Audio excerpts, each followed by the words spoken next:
Welcome back. Welcome back. This is your first time.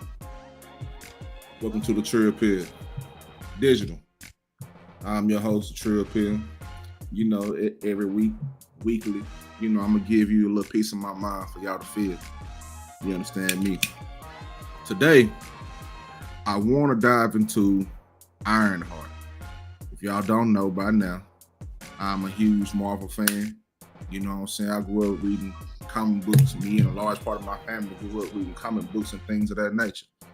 So by 2016, 2017, when Ironheart hit the shelves, I want to say 2016, I was like, okay, let me see what they're doing right here. I was in the comic book stuff looking for Funko Pops and things of that nature. I came across a poster. They said Ironheart coming down. I had an app on my phone, a little Marvel Unlimited app on my phone that said it's in stores now.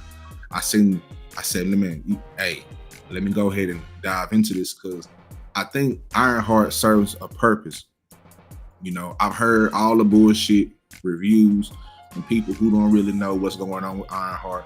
I'm gonna give you what I see from my eyes, right? It's a lot of talking down on Ironheart, a lot of talking down on Dominique Thorne as an actress. Everybody in Ironheart doing their thing. Dominique Thorne, Lyric Ross. I forgot the other guy's name. I gotta get the whole cast name, but everybody is in there doing their thing, and they act like they don't understand what an arc is. Ryan Coogler got his hands all over this. The team is flawless, and they're going to do what they're supposed to do with Ironheart. So anything Ryan Coogler touches is gold. You understand what I'm saying? Anything he touches is gold, and I believe in Ryan Coogler and his ability to tell a story, to tell our story through cinema. And that's one of the reasons why I also like Ironheart. And, we're going to get into that probably after they drop next week. After all six episodes are dropped, we're going to get into it. You know what I'm saying? I'm going to dive into the whole thing. The first 3 are out right now on Disney Plus. So if you ain't got Disney Plus, what are you doing? What are you doing with your life right now?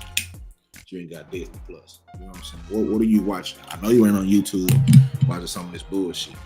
You know what I'm saying? But anyway, it is what it is. So, for those of you who don't know who Ironheart is, I'm just gonna give you a briefing. If you ain't seen Ironheart, then I suggest you go see Ironheart. I suggest you go figure that out. Now, I don't care what the IMDb. It's crazy how they dropped the rating, and the whole collection of the show is not out yet. It's only the first part. You know what I'm saying? It's only the first part. And so the first time that we see Ironheart in live action is in the Black Panther 2, right? We see her, Shuri. They track her down in MIT. She's a child genius. She's a genius, and they get into that going into the first show and the second show. This is kind of building her character, building her background. So she was created by Brian Michael Bendis and artist Mike Deodato. And the first time that she appeared was in the Invincible Iron Man Volume 3, number 7 in May 2016. So Riri debuted in the Invincible Iron Man Volume 3, number 7, May 2016. She was inspired by actress Sky Jackson. She later appeared under the code name Ironheart in the 2017 Invincible Iron Man series by Brian Michael Bendis and Stefano Caselli. She also appeared in 2018 Infinity Countdown Champions series by Jim Zub and Emilio Lazio. Now, she also appeared in 2018 Ironheart series, her first solo comic book series by Eve Ewing and Kevin LeBronda. And she appeared in 2019 Champion series, also by Jim Zub and Stephen Cummins. She appeared in 2020 Ironheart series, her second solo comic book series by Vita Ayala, Danny Lord, and David Messina. So, during her during her introduction to us, right? There was a little controversy at first. We're gonna get into the series, the live action series in a minute, but I gotta frame it up for you. Now, in October 2016, Marvel Comics and New York-based retailer Midtown Comics, they jointly decided to pull from circulation. Now, J. Scott Campbell's variant of the first issue of the Invincible Iron Man produced exclusively for that store, after previews of that cover were criticized for sexualizing the depicted character. 15-year-old Riri Williams, right? Now, we all know they got a weird history with trying to sexualize young girls, so that is an absolute no-go. And I find that very peculiar that they tried to do that to her, because we all know about the grown women superhero. All of them got on goddamn One Piece, you know what I'm saying? All, you know, whatever. But she's 15 years old. You know what I'm saying? That wasn't cool at all. The cover depicted the character at teenage MIT engineering student who she reverse engineered one of Iron Man's armored suits to wear herself. Now, you know who Iron Man is? Billionaire playboy. You know what I'm saying? Tony Stark. We all know who Iron Man is. Billionaire playboy Tony Stark. So she reverse engineered it, and she didn't have the budget that Tony Stark has. And we'll get into that in a little bit as well. She's not a billionaire. Mind you, she's a 15-year-old child genius from the south side of Chi-Town.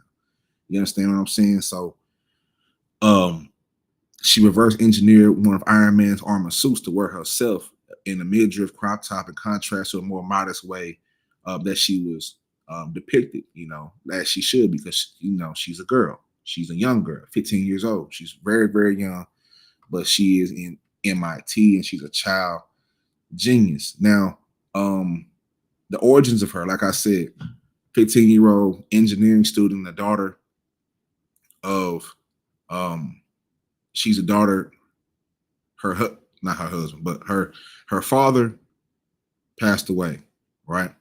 Her father passed away, and I think we're going to get into that later on in the live action. But her stepfather and her best friend also passed away as well in a drive-by shooting. So as you're watching the first episode, she's going, first and second episode, really all first three of them, she's going through these moments of PTSD. Her stepfather's name was Gary, and her best friend name was Natalie. Now, Natalie reappears in as her artificial intelligence. How Iron Man had Jarvis, this is her Jarvis, is Natalie, and it was her best friend. And you'll see how she was syncing the information in her brain, trying to sync into her AI, and she thought about her best friend a lot. Mind that she's going through PTSD at the same time, because, you know, the drive-by shooting, you know, you already know how we get to it in these neighborhoods. That, you know, we kind of traumatized by the things that happened to us, unfortunately. But she's working through her grief through creating. You know what I'm saying? So Natalie becomes her AI, which I think is dope too, and that's something that I think I'm still forming a introspective type of piece on that as well. You know what I'm saying? Because I often I asked this question on Twitter, right? And the question was, if you can create an AI out of somebody that you love that passed away, who, you know what I'm saying, who would it be and why? I think that's a very deep question that deserves its own show by itself, right? But she's a certified super genius, um, and she attends the Massachusetts Institute of Technology, which is MIT, on scholarship. Um, she befriended Natalie Washington, who she showed an interest in her work. And one day, in the comic books, one day at a picnic in Marquette Park, a guy driving his car, he opened fire on some bystanders, with Riri being devastated that Gary and Natalie became one of the victims in the shooting. In the live action, they're inside of a car shop. Her stepfather Gary owned a car shop. He works on cars and things of that nature. You know what I'm saying? And it happens there, you know. So That's as far as I will go with that without going to the comic book because I want to stay on the live action because the live action is hella dope. Y'all should really take a peek at that. Now, my wife, this is live. This is live right now. We're doing this right now in the morning. So share me out. So, let me bring this up real quick. As let me see. We're gonna go over here real quick. Let me break into this right here. So, I think one of the reasons why I liked I liked Ironheart, she's still fresh character. She's only been for 7 years, but I like the comic book because I think it was time for one of us to become a superhero. And it only, it kind of takes a lot of grace and a lot of intelligence to form her story. You feel what I'm saying? And I think it's a very important story because, like I said, she's one of us. You know, there's a stark contrast, pun intended, of her and Tony Stark, right? Tony Stark was a billionaire.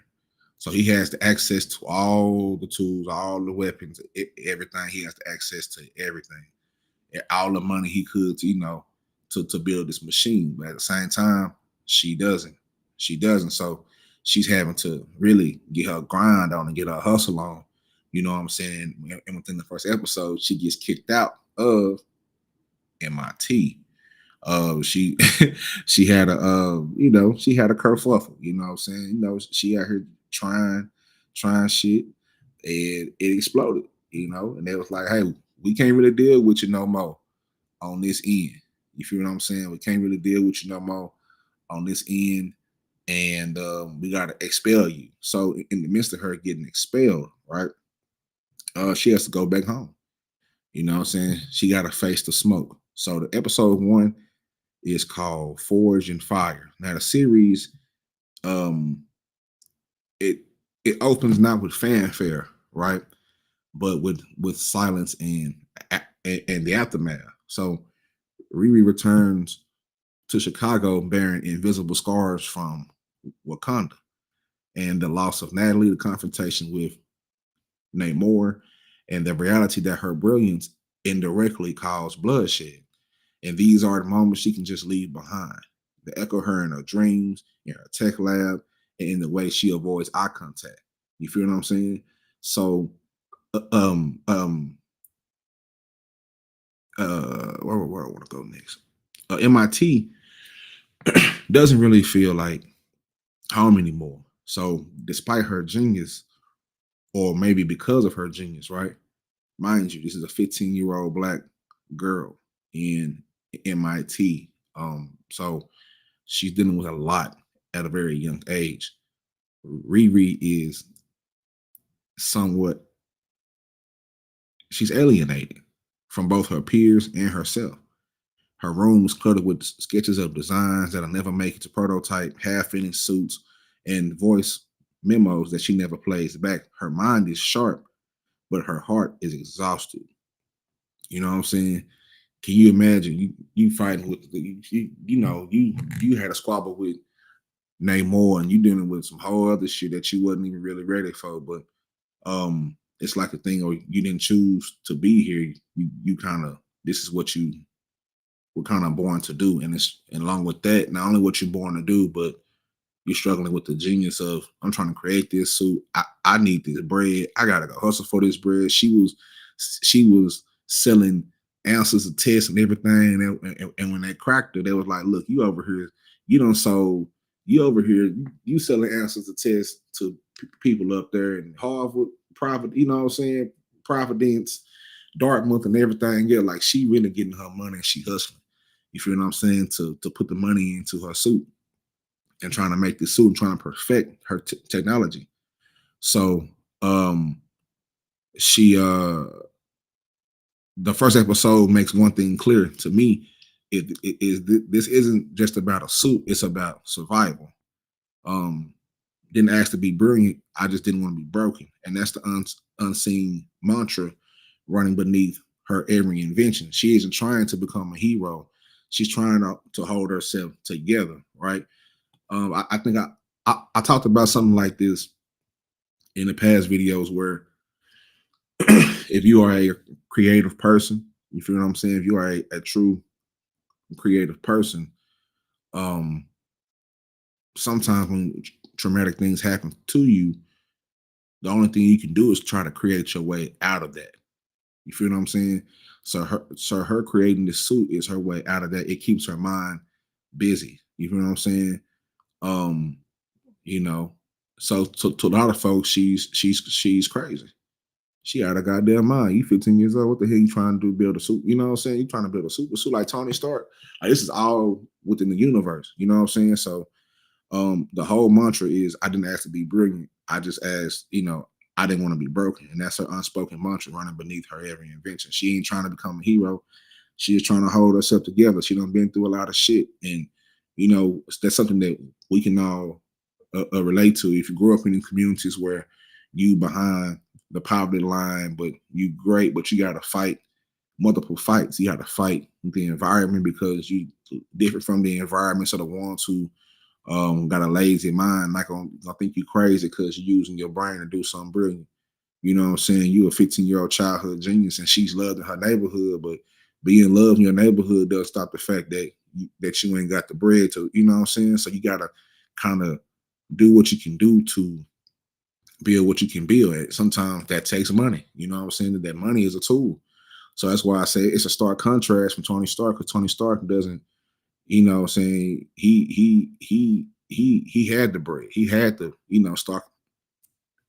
Stark Industries and things of that nature. So that's dope to me that they're showing the origins of her and she getting her grind on. You feel me? So I think within that first episode, we are watching a young Black woman carry the weight of genius without the luxury of peace, right? So her intellect is both shield and shackle, and every system from academia to the streets wants to exploit it or crush it, and yet she builds. And we're gonna get into how when she comes back home, she breaks the news to everybody. Hey, I got kicked out of school, y'all. So she come back home to her mama and her friends. They ain't even having a good time. She done flew back home. The suit done crashed. She done crashed, skid the suit on the south side of Chicago. Now she walking home, so with her suit, still got her helmet on. She just in a total, in total distraught. You feel me? So, so in the midst of that, right? She links back up with people back home.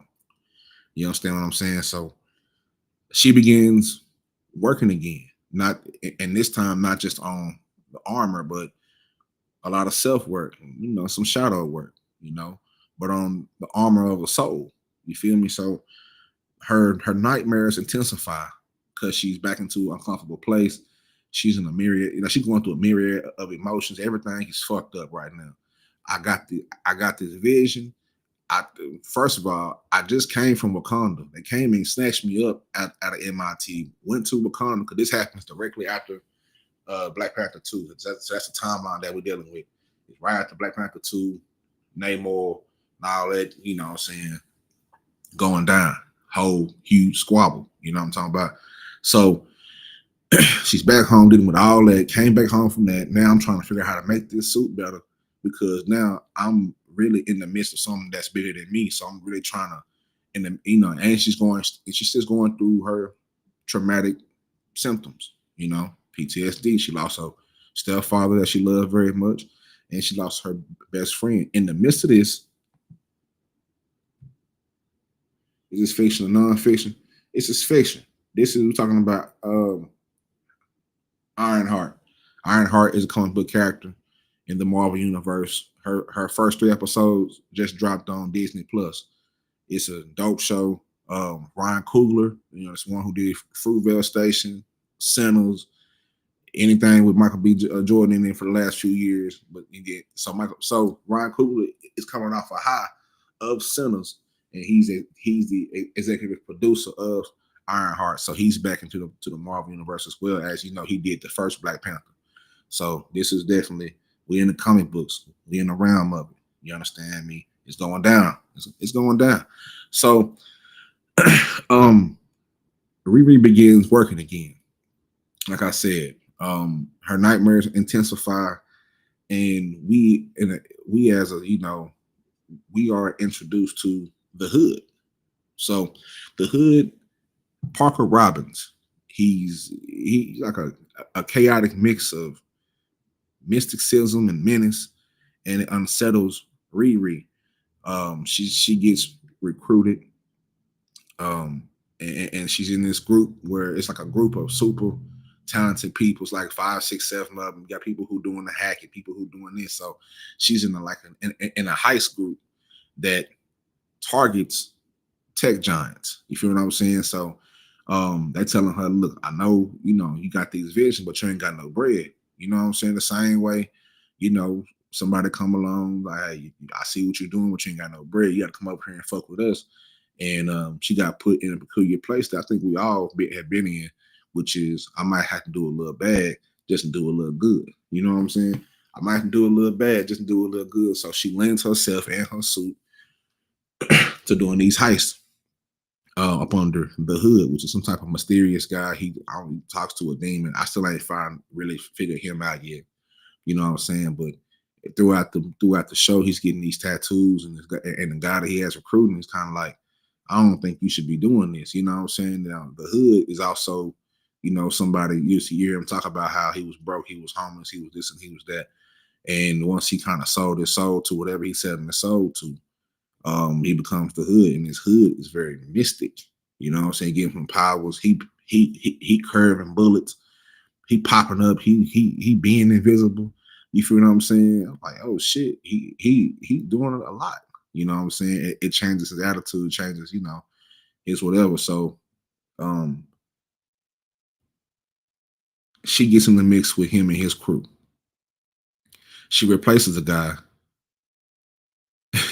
She replaces a guy, and that guy ends up dead. So that's what is kind of going on, around these parts. Yeah, it's on Disney Plus for sure. It's on Disney Plus. Ironheart. So, the Hood, Parker Robbins, he's a mix of mysticism. This Hood kind of has him, doing a whole bunch of unreasonable shit. You know what I'm saying? And this kind of unsettles her. She kind of ruffles it up a little bit. Riri, she from the South Side Chicago. What's up with this 6 Dub? Riri from the South Side of Chicago, and what I'm saying, she bars none. Even though she's 15 and she's young, and she's a young girl, very brilliant, very intelligent. She also ain't scared of shit. You know what I'm saying? She's stepping on shit out here. I ain't saying stepping on shit, but she's stepping up to shit. You feel what I'm saying? She ain't scared of shit because she, hardened by the things that she's been through. So, but she wants to get a piece of this suit, so a piece of that Hood, so she can kind of see what's going on, kind of analyze it. You know what I'm saying? And but anyway, we'll get to that in a minute. But his magic, the Hood's magic, he operates outside of her rules. She joined this group for the bread. You hear her say, I'm just here for the bread. I'm just here to get this bread. You know what I'm saying? I'm just here to get this money. I ain't here for no bullshit. But you already know when you on that bullshit, when you get involved with some bullshit, the bullshit gonna come with that bread. You know what I'm saying? That easy money ain't so easy as you think it is. You've been tied to everything. You know what I'm saying? So, but he bends he operates outside of her morality, and he bends reality where she builds it, right? So his magic is raw, it's ancestral, it's mythological. You know what I'm saying? And down there on some Doctor Strange type shit. You know what I'm saying? Down there in that realm of Marvel Universe as well. But hers is very precise. It's logical. It's born in code, and that's just the way that she cuts it, right? So how do you debug grief? And it's a question that she can't really answer. But the hood forces her to try. And he becomes more than just a villain. He's somewhat of a manifestation of everything that she can't compute, the spiritual, the emotional, and the ancestral weight of struggle. Meanwhile, back at the homestead, her and her mother's her and her mother's relationship is somewhat kind of rocky. There's love, there's a lot of love in there, but it's also misunderstanding. Her mama wants her to slow down. Her mama try to remind her, look, you only 15. You got the weight of the world on you. You building this suit. You ain't like you. I'm trying to, like mamas always do. I'm trying to tell you to slow down. I'm seeing you stressing out. I'm seeing you going through this shit. I'm seeing you doing the most. You moving mysteriously. You're doing some, you know what I'm saying? You up to something. Like mamas always be up to something. They got that second sense, that sixth sense, if you will. You know what I'm saying? And that relationship is somewhat framed. She wants her daughter to slow down, and she wants her to feel. You know, Sometimes when you're in the midst of creating something and you creating shit out of drama, and that's something that I can relate to as well. All of us can create to when you create something um, that's bigger than you, but you're trying to really get away from what you're really feeling. Sometimes you lose your feelings. Sometimes you lose yourself in what you create, right? But she only knows, mind you, she's only 15. So she only knows how to create through pain, how to build through pain.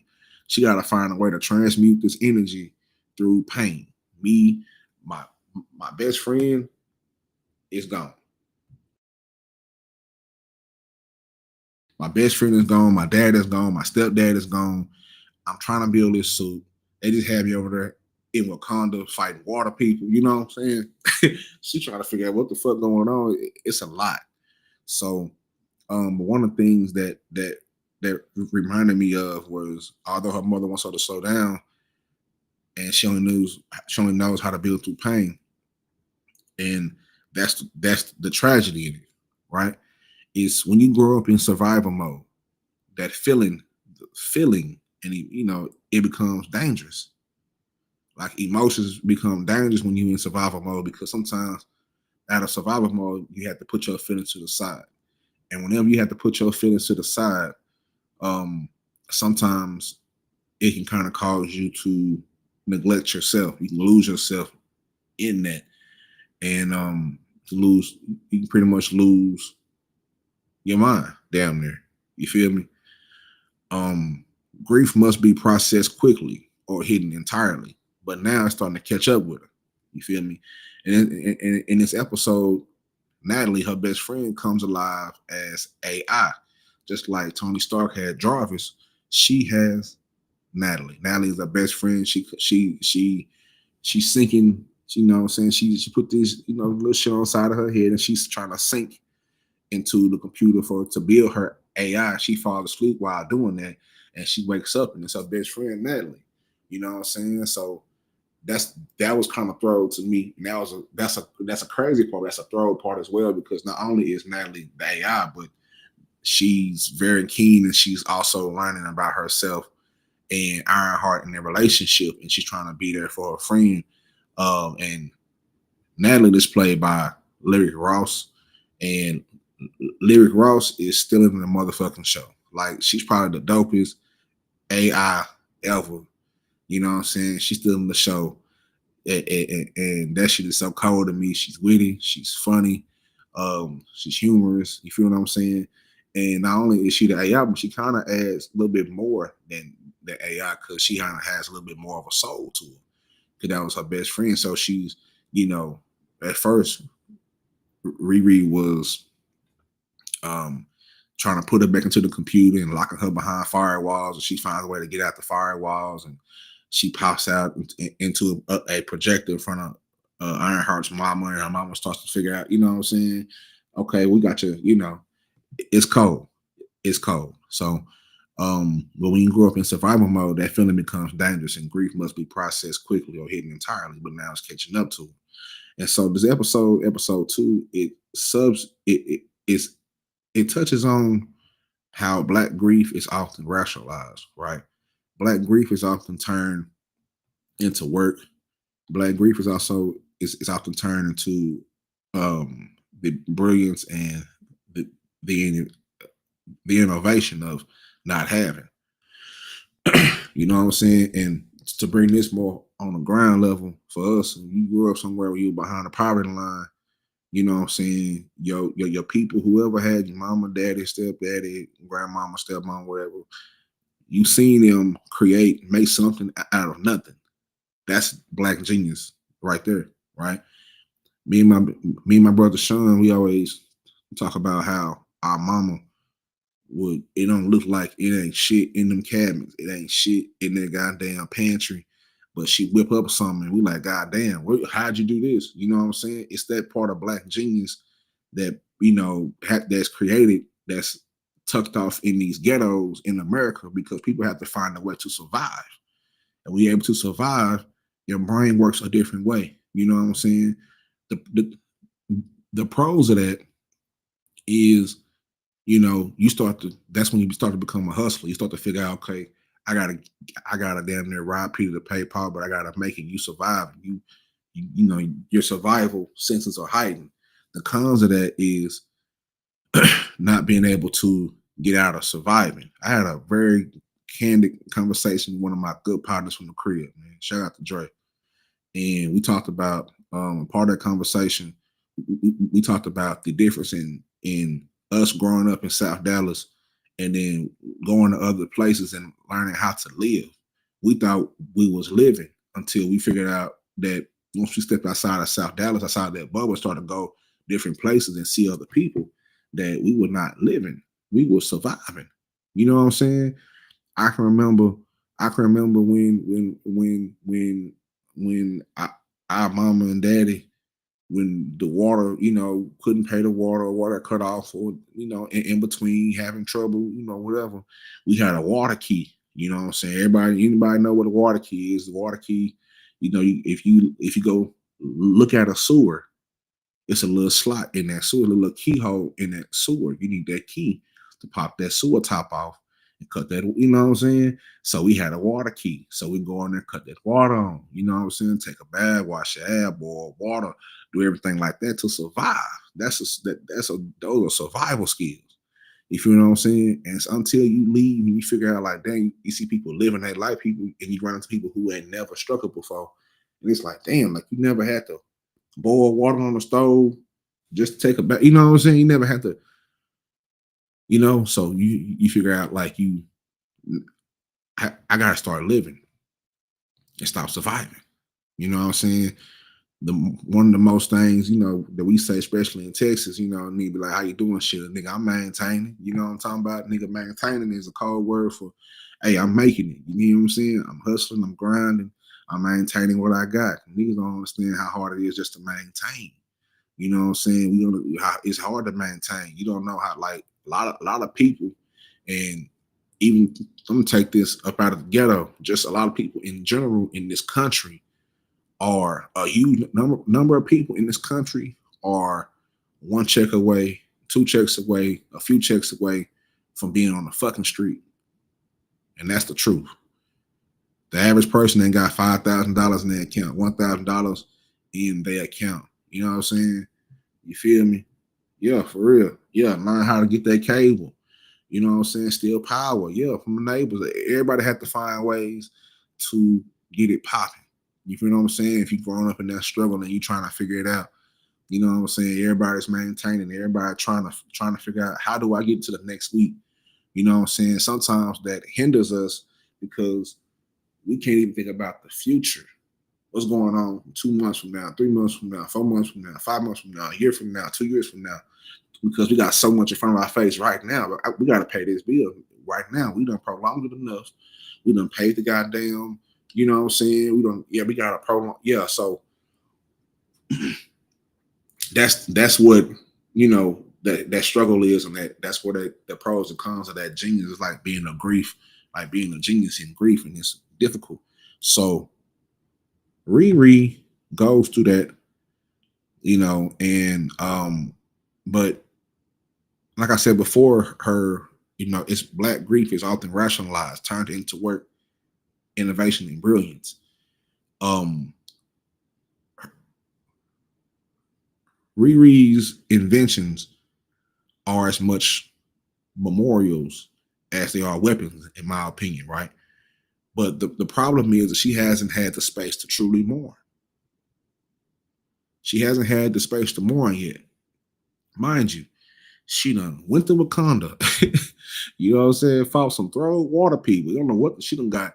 You know what I'm saying? Shuri and I forgot the what's the head of the door of my life. I forgot her name, but she was um she also what is her name? Let me find her name. Let's find her name. Let's uh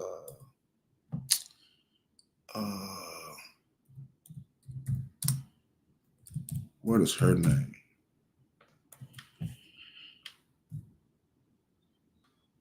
Gotta find her name. And shout out to all the beautiful women who played the door of my lives, man. You understand me? She what is her name? She was in The Walking Dead. She played Michonne in The Walking Dead. Um, she is off the chain. You feel me? Off the chain. Denai Guerrera. Guerrera. I gotta learn how to say her name, but Denai Guerrera, she plays General Okoye.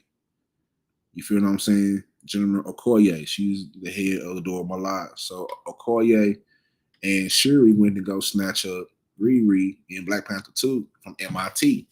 You know what I'm saying? They come and get her. So just imagine you at school. Just imagine you at school, you at work.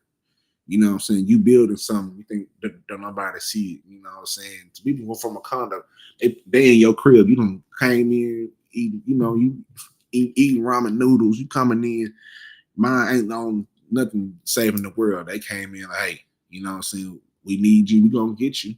You can either go the easy way or the hard way. You know what I'm saying? And she was like, I don't know who the fuck. Basically, if this wasn't Disney, she would say, I don't know who the fuck y'all are. Y'all just popped in my room. Y'all really on some different shit. And, she was about it. But, y'all know General Okoye, she had that spirit. He brought a spirit. Yeah, he brought it. Yeah, we had to get her. Yeah. Anyway, so just imagine you doing that. They snatch you up, take you to a place you never heard of before in Wakanda. They introduce you to this resource called vibranium that is the most valuable resource, the most powerful resource on the planet Earth. You feel what I'm saying? And you deal with that, you fighting Namor, water. They come out the water doing the throaters and shit. You feel what I'm saying? The throaters and shit. You doing that now. After that's done, you gotta go back to school. Not tell nobody what you're doing. At the same time, you grieving your stepdaddy and your best friend. And you didn't because like I said before, this happens right after that. Black Panther 2. So she's going through it right now. She didn't all this shit happened too fast and she ain't had time to grieve. I think that's something that we can also relate to as well as going through shit and not having no time to grieve. Like, man, like that's a tough time. So she hasn't had time to truly mourn. And the hood is just an antagonist, and he's also a spiritual reckoning as well. Now, episode number 3, you know, episode number 3 is a spoiler alert. If you ain't seen it, you got I'm giving you context. You'll be all right. So, episode 3, right? This is an episode where the duality of her world collides, right? It fully collides. So in her neighborhood, people are being monitored, people are being harassed, and people are being manipulated. Technology is being used to control, not liberate. At MIT, her professors and funders they circled her like vultures, eager to patent her pain. Like that's the other thing is they was gonna pretty much try to take that from her. Like they always take the inventions from us. How many things that we've invented as a people, as a culture, that they take from us. It don't matter what it is, whether it's machinery, music, things like what I'm saying. Like let's take a little step back to we can draw a parallel to a lot of those inventors, the early inventors, way back then. I'm talking about way back then. You feel what I'm saying? Black brilliance was always here, right? Right. A lot of us had a lot of our ancestors and our elders that had the greatest ideas in the fucking world, but they lacked one thing for those ideas: the money. You can have all ideas in the world, but if you don't have the resources, you can't build, you can't turn your dream, make it tangible. You can try, but you just can't do it because you just need the extra bread to do it. So that's when she gets to like that's the linear that that's the parallel that I draw within that is those early black inventors who never had the money to make their dreams come true, but they had to sell their patents to people that didn't, and the people get looked at as heroes. Oh, he's a hero. He created this, but he really didn't. He just bought the patent. He seen a nigga doing it, and he seen that the nigga didn't have enough bread to do it, and he lowballed him for the offer to get his patent off, and you know, theft, a finesse move, as we call it, getting judged for your ideas, getting judged for your intellectual property. So a lot of us in our community, our elders were, and it's still happening today with social media where we would create a dance and somebody that didn't look like us starts doing the dance and they start calling that girl the creator. It happened with the Renegade dance with K Camp and the Renegade. It happened with her. It happened with that girl.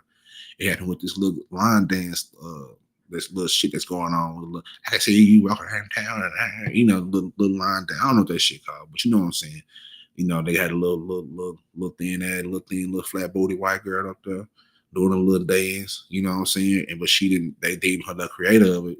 But she's not the creator of it. The creator of it is a black woman, it's a black girl. You know what I'm saying? So that's just give you a little flavor about what type of timing we on. Going with this now, in the midst of this code, code switch, which is the name of episode number 3. In the midst of 2 and 3, she gets introduced because she's missing some parts, so she needs certain parts. She had to go find parts. She deals with this, a strange name, Joe McGillicuddy. Joe McGillicuddy ends up being at first seemed kind of quirky guy. Kind of quirky guy, kind of weird, offsetting, but he's kind of like, the king of the black market parts. So she pulls up to him with the goddamn suit on the wagon. You feel what I'm saying? Telling him what she needs. And they go to a bunker way out in the country. You feel me? Way out in the country, they go to a bunker. And he got everything. And she's in this bunker like, damn, you got everything. A part of her is like, really, who are you? You know what I'm saying? And they kind of create a friendship, right? She teaches him how to man up a little bit. You feel what I'm saying? And they kind of have a bond because they both share the same level of genius to a certain extent. You feel what I'm saying? But at the same time, this is not really who he is. And his name ain't Joe McGillicuddy, right? But they're in the house. And she's trying to get this skin, this bio skin. I don't know what to call that shit, but it's skin. Better yet, let me just say it like this: the heist that they have to do. This guy, he owns like a bunch of greenhouses in the middle of an island, but they have alarms set to detect metal. You know what I'm saying? So she has to get a biomechanical skin to hide her laser because she's gonna try to sneak and get a piece of the hood suit because she's like, nah, this nigga weird. You know what I'm saying? He done this one chick that's part of the group, she done put the hood on, he done popped out, the other dude done popped out and slammed the head on the deck. You know what I'm saying? There's all type of weird shit going on. So everybody that's with this shit is like, nah, I don't know what's going on with Buddy. Like, we making this money. We pull the finesse move and they're extorting tech giants and things of that nature. You understand what I'm saying? So, but she wants to get a piece of this suit. So her and Natalie, you know what I'm saying? Natalie is in the suit and Riri is out the suit. She had to go the back way and go through an underwater tunnel, come on up out the thing where the hood and the other guy was, right? And try to laser off a little piece of that hood. You feel what I'm saying? So she can kind of see what, who, and what, and how is in this, is in this hood. Like I said, the hood kind of has a character of its own. It kind of reminds me, still being in the Marvel universe. I don't know if you know about Cloak and Dagger. Cloak, that hood has a special, power. Strange has a hood. Doctor Strange has a hood. Not he don't have a hood, but he has a cape that it has a mind of its own. You know what I'm saying? So this is kind of going between the mystical realm of whatever going on. We don't quite know yet. That's why I was highly critical on all these white platforms like Nerd Erotic. We're gonna hear some of these bitch ass reviews that they don't understand. So instead of saying, you know what, we don't really understand it, they're gonna say, yeah, that shit trash. It's boo boo. You know what I'm saying? Because first of all, anything that we get on trying to go, and they know that, and they intimidated by it. Second of all, they was making fun of, is it black girl magic? And one dude made a little flower mark of what we know is just a black superhero because we heard she had a stepfather, little shit like that. So I went on Twitter and crashed out a little bit. I'm crashing out about the culture. I don't give a fuck what's going on. That's why I can't consume myself with small problems when there's bigger problems to fight, like people who are every day attacking our culture. You know what I'm saying? Whether it's hip hop culture, whether it don't matter, whatever we create, we getting attacked from all sides, and we need niggas to get up off the bullshit and go look at the real ops out there that trying to attack and extract our culture in this shit. You feel what I'm saying? For real, for real. The Adam 22, the 1090 Jakes, the lads, the all these weird white people with cameras walking into these neighborhoods, talking about we doing hood vlogs, really working for the police. Niggas who try to, they say, hey, we here for the community, but they ain't here for the community. They just here to extract the brilliance. They're here to extract the genius. They're here to extract the culture. They need our culture to survive. They need us to survive. They don't like us, but they need us to survive. So that's who I'm. That's what I'm on. You know what I'm saying? We don't touch everything, even in the digital space. I never stopped playing video games. RIP to the OG of gaming, Godfather of gaming, Jerry Lawson. I never stopped playing the video game because a black man made this shit possible. Got me fucked up. Yeah, we done had our hands in everything. So the culture is rich and they know it. The resources is rich and they know it. You know.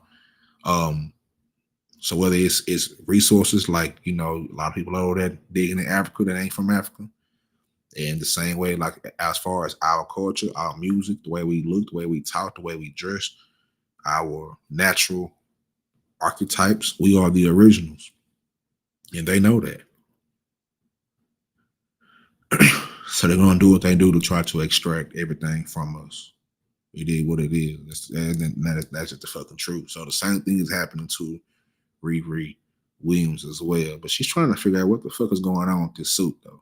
What's going on with this hood, though? We got to figure out what's going on with this hood because we've seen Buddy out here. He flipping out. You know what I'm saying? He flipping out right now.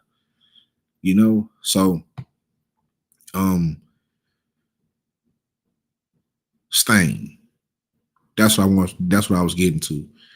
So her, Joe McGillicuddy, when she's find out they're in the kitchen.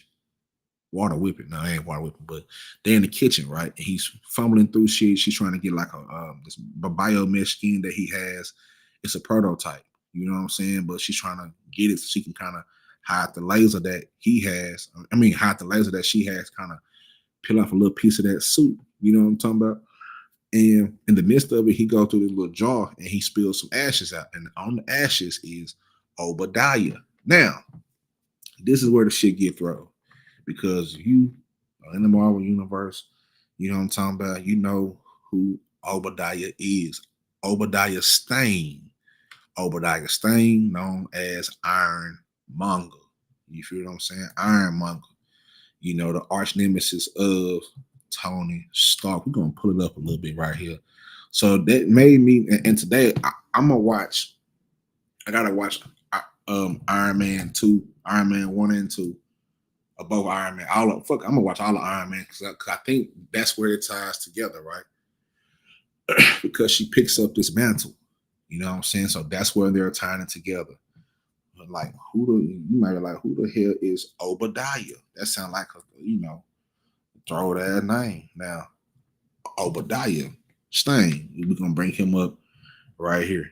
We're gonna bring him up. We're gonna bring him up right here. You feel what I'm saying? Let me get it right here. Let me go. And he's secretly part of Hydra. Now we're trying to bring him up real quick. We can put him on a big screen. We'll put you on the Sundown screen. Young Obadiah. So once she sees the ashes spill out and she reads, she like, Obadiah, first of all, that's not a common name. You know what I'm saying? But we in the Marvel universe. So she put two and two together, like, so she like, so your name ain't Joe McGillicuddy.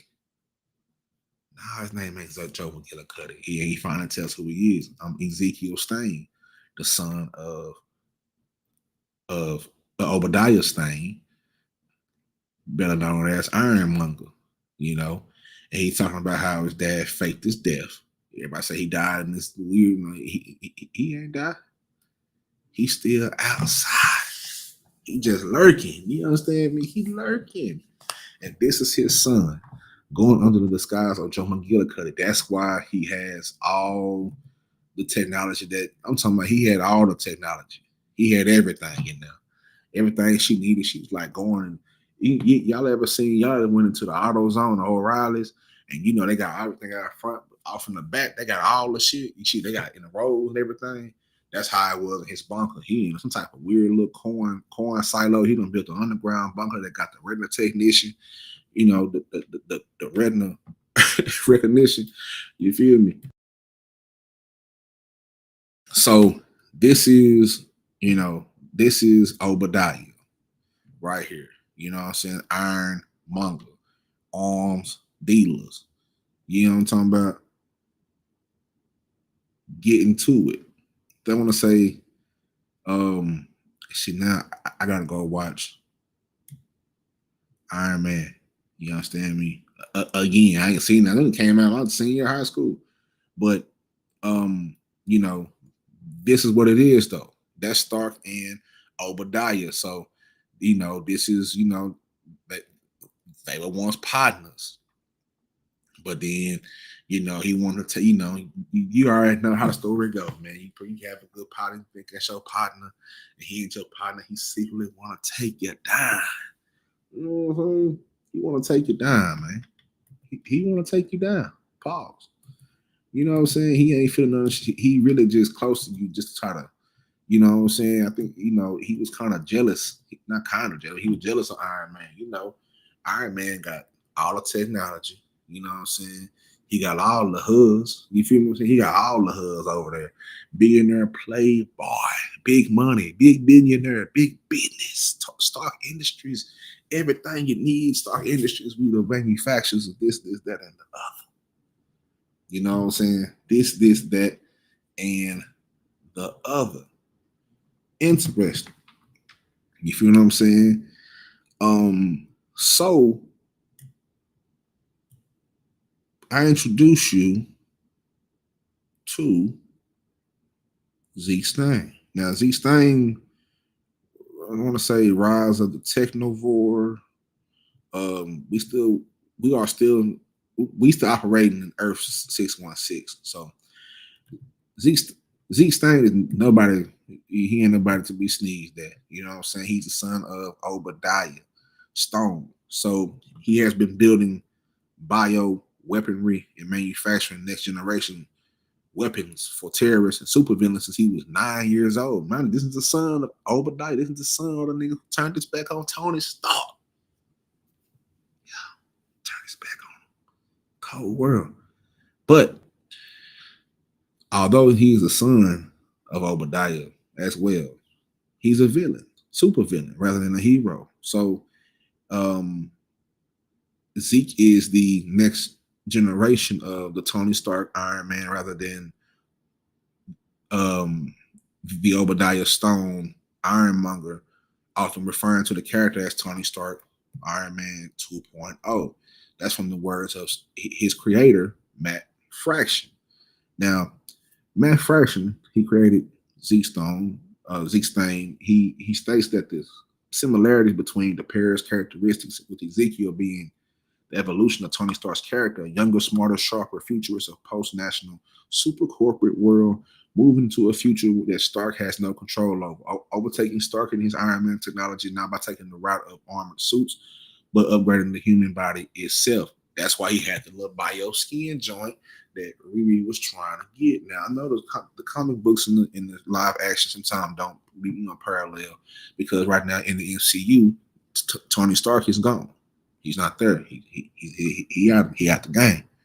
You feel me? So but um he's somewhat laying, like, right now, how to introduce his character. He's kind of a low laying, shy type of white guy. He just kind of, shy, and what I'm saying, he just don't know how to stand up for himself until he meets Riri. She telling him, no, you gotta stand up for yourself. This lady that lived across the street from Zeke, who kept taking her dog over to drop turds in his yard, and he kept stepping in the shit. And he was like, I don't know what, he was insecure. You feel what I'm saying? Very insecure, which it is what it is. And they get into it. They get into it. Him and the white lady across the street. This is a little minor thing, which kind of shows who his character is until he meets Riri, and she tells him, "You gotta stand up for yourself. Like, fuck, you can't let her drop turds in your yard." Like, bro, I just sat here and watched the lady take her dog over here to, because she didn't want to drop turds in her yard, and she just basically shit on you and your yard and told you, nigga, do something about it. Basically, mindset, mind you, I'm translating this for us. You know what I'm saying? This is how I saw it. Like, oh shit, hey, because hey, come on, man. So towards the end of episode 2 and 3, not towards the end of both of them, but they kind of get to the point where once she start standing up for herself, what I'm saying, he pops up at her mama house, and she pop out like, who is this white man with these, like, what the fuck he got going? Mind you, her mama trying to figure out, her mama knows she got something going because she know her daughter, mamas know their kids. She's trying to figure out what the fuck you got going. Why is it a middle-aged white man in front of him with some blueprints? Girl, what the fuck? You know what I'm saying? The fuck you got goddamn me going? And she's like, oh shit, let me, you know what I'm saying? He better telling her, look, I got these blueprints. I need you. I came through for you. You got to come through for me. You know what I'm talking about? And that's what it was. So that's how she kind of seen the blueprints for the biomechanical skin, so she can pass through the metal detectors at this tech giant's little house, where the fuck a bunch of greenhouses. It's just some throw shit. But that shit goes down. All right. Somebody in her group dies. The dude that recruited her, find out she on some different shit. You know what I'm saying? Now, one of the things that I think we'll be heading to the next 3 episodes, the next 3 episodes drop next week, is he gives her the bio skin, the biomechanical skin, the little skin where she can hide the little laser. Now, while she done got into some shit in there, she done be doing the most. Set the alarms off. You feel what I'm saying? Now everything is shutting down. They in these greenhouses, they shutting down. They putting that carbon monoxide off in the greenhouse. They locked it behind the wall. These greenhouses, niggas is coughing up, dying. It's like the gas on Call of Duty. It just you know what I'm saying? They in that bitch. So she in there, she get into a squabble because the dude's like, oh no, you up to some bullshit. And the meanwhile, while she's squabbling, because the dude told her, if you don't, like, please don't let this, like, don't lose this biomechanical skin. Because if you lose the biomechanical skin, it's going to lead back to me. And I'm gonna get the feds gonna come kick down my door. Everything, basically shot. It's kind of like somebody giving somebody a pack. Hey, I'm gonna give you this, but boy, say you get caught, you better not. But if you I got a certain stamp on that thing. If you get caught with that thing, they gonna know who it is because of my stamp, because of my signature. You know, so please don't. And guess what? She done squabbled up with she fighting her ass off, hitting them with all type of beakers and all type of shit like that. You feel me? And the little skin shit come off. It's left in there, locked in there. You know what I'm saying? And that's how episode 3 ends, with her saying we ain't all right. She crash out mode. The end of episode 3, she crashing out. So that's who, she, in the midst with. I don't want to get into the other shit because it might come out as far as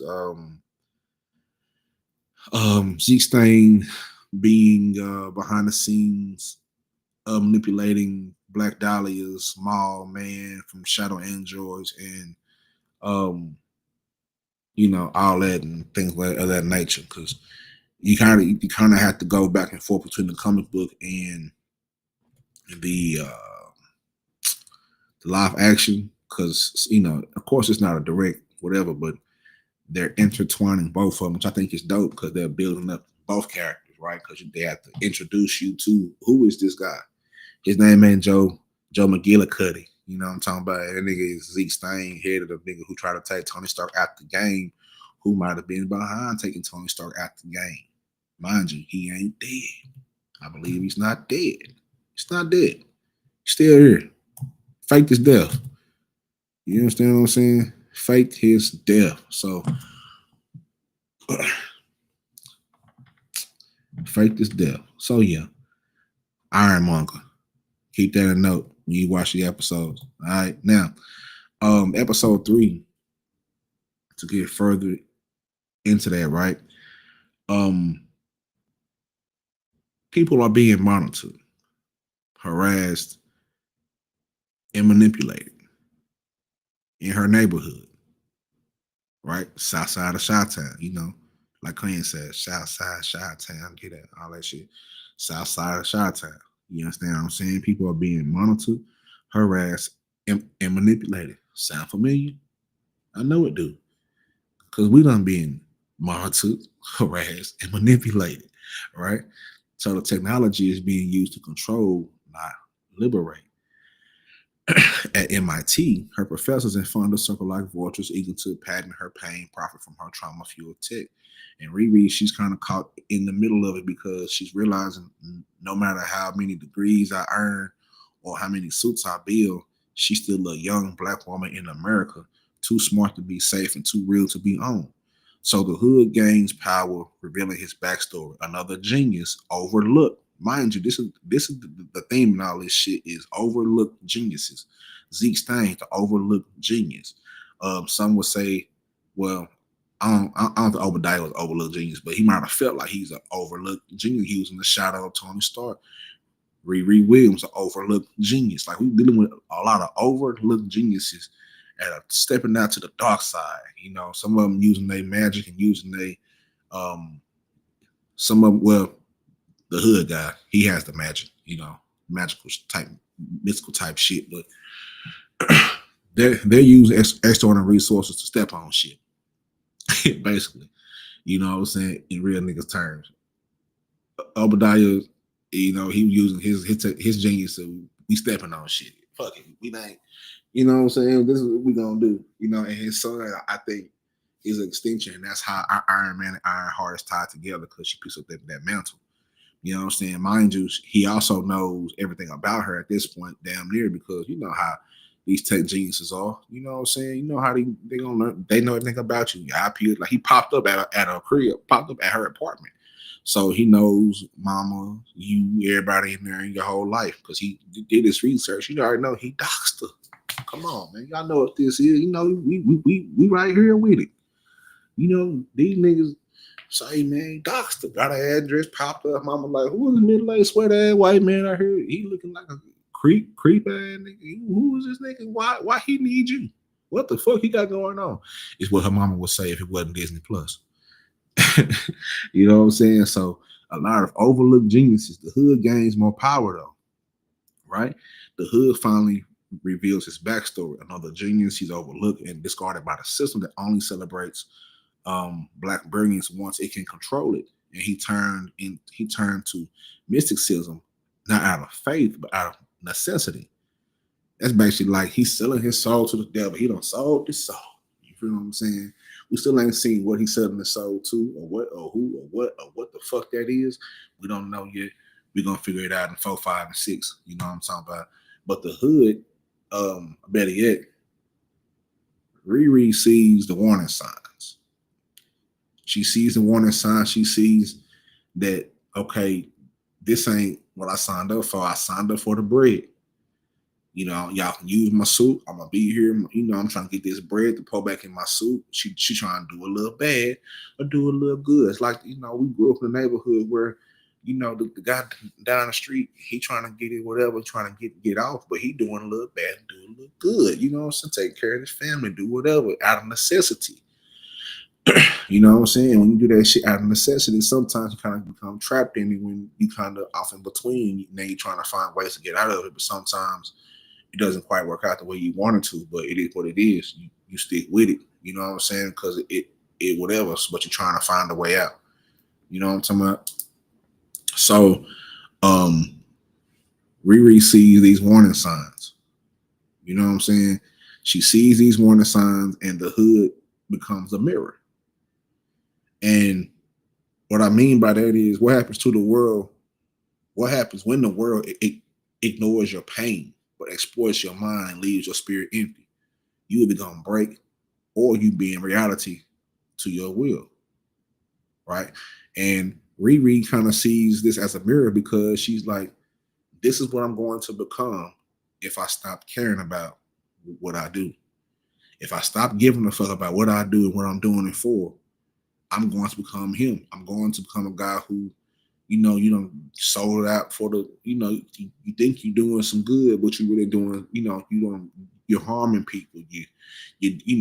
People are in between your crosshairs because you feel like the world owes you something. It's a very scary place to be, especially when you are um, creative, right? I think anybody that's out here and you're creating content or you're creating an invention, or even if you are a musician and you creating a song, you know you're a dope song. You like you a dope songwriter. You know you have dope music. You know you have a dope thoughts. You know your pen is on fire. But you spitting some shit that the world is scared of. You doing shit that people are scared of because it ain't what it sounds like. So some of these musicians, they go to the dark side a little bit. They kind of take a step back from what they really want to rap about and start to play the game. You know what I'm saying? I think that's what happened to a lot of our young, not even musicians. A lot of them ain't musicians, but rappers and things of that nature is you don't know how to. You might not want to rap about whatever, or better yet, a different lens.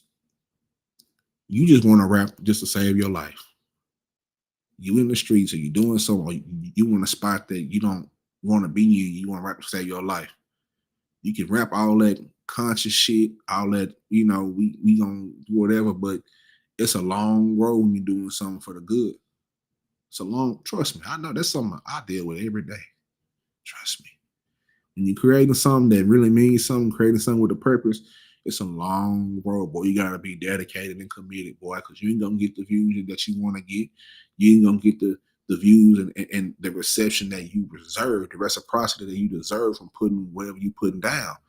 You know what I'm saying? The people don't want to hear that shit. They want to hear ignorant nigga shit. They want to hear the slide. We gonna slide on him. We gonna kill him. And while hopped out with the goddamn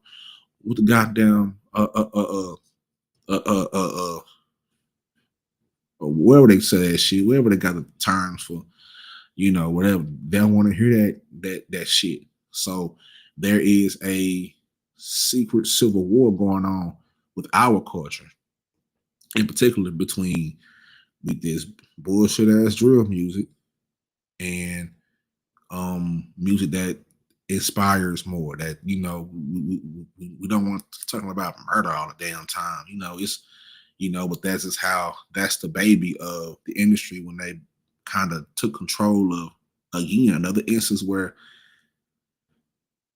they exploit and extract black genius. That's where you come in with your Leora Cohen. Dan Dash took niggas about Leora Cohen a long time ago. Everybody laughed Dan Dash out the room. Or they want to believe about culture, vultures, people who are just here. They circling around us, not because they fuck with us, because they fuck with what we do and how we do it, and they see how we do it, and because they have the access to other means or whatever's going on, the rooms behind the rooms behind the rooms. You feel what I'm saying? They can extract that and make billions and millions of dollars off of that, while we out here still scraping for pennies. Uh, um, trying to use this gift, trying to figure out how to use this gift to get us out this shit. David Banner just came out the other day and said that, and he been saying this for a long time too, about how streaming fucked over hip hop. And they did. Where in hip hop, back when people were still selling the physicals, they was getting $9, $10 off the copy. You go into the goddamn Best Buy, Target, Sam Goody, CD Tower, wherever you was going to, whatever music store you was going to, and you was getting the physicals, and they was getting really paid out there. Where how they go from getting paid $9, $10, $12, or whatever dollar amount off every physical copy down to less than a fraction of a cent of streaming. Even to the point where, you know, uh, that's just how it goes. That's a whole nother hour to change. You know what I'm saying? And I'm gonna get into that song probably for the next few months, because that is something to explore about every level. That's why it's so important to, when you come in the game, and it's important to have your own thoughts. And if you have a vision that you got to kind of play ball with these platforms. YouTube right now, where we on one of them. I'm on right now. We on three. We on Twitter. We on Facebook. We on YouTube. I'm just say YouTube, for example. You got to play by the rules. Every few months, it's some new guidelines. You know what I'm saying? They take the you need 1,000 subs, and they lowered that to 500, but they make the guidelines harder. Your page is disappearing because you don't fucked up. You don't know what you fucked up on. But you trying to figure out why you fucked up. You gotta behave by these guidelines, or your ass is gonna be grass. You gonna make no money, and even the money that you do make off of this shit, when you get monetized, it ain't what you deserve, because they're skimming off the top. They're skimming off the top of your shit. They don't care what you putting out. These algorithms have no soul, and I'm gonna get back to the topic too. We better close this shit on now. But the algorithm, I've been telling y'all, these algorithms have no soul. That's the worst part about this shit right now, is they don't give a fuck what type of content you putting out. They just give a fuck about, first of all, let me take this nigga off the screen. Take take Obadiah off the goddamn me screen. You know what I'm saying? Stop sharing. Good. They don't care about what you saying and what you doing. Not like that. Not as much they care about how many hats you got in your check. How many hats you got in your check? 1,000. Good number of hats. Okay. You could be doing some of the worst shit in the fucking world. And trust me, I've experienced it. You be doing some of the worst shit in the fucking world. 1,000 in your check. Oh, you gonna get out, you gonna get what you gonna get. They make it seem linear, but that shit ain't. Say, man. Mm-mm.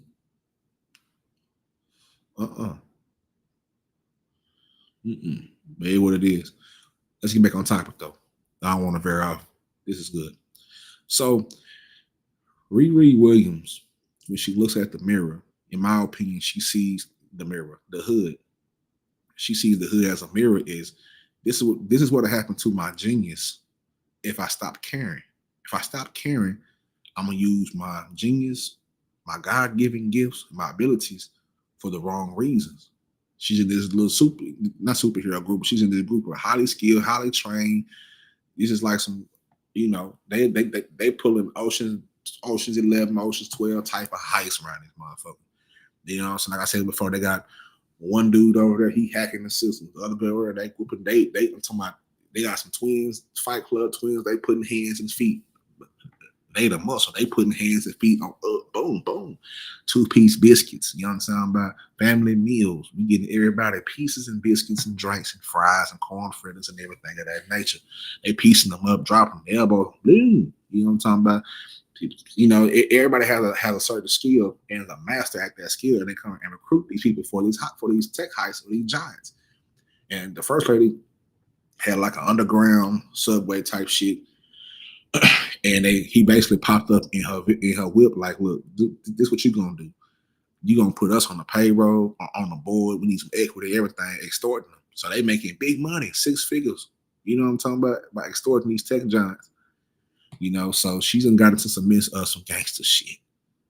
You know what I'm saying? She even, when she popped out the goddamn sewer, a security guard got hit. She was about to get, caught or whatever. She in the suit, looking crazy. She don't know what to do. She in the midst of it, like, oh my God, I ain't thought, you know what I'm saying?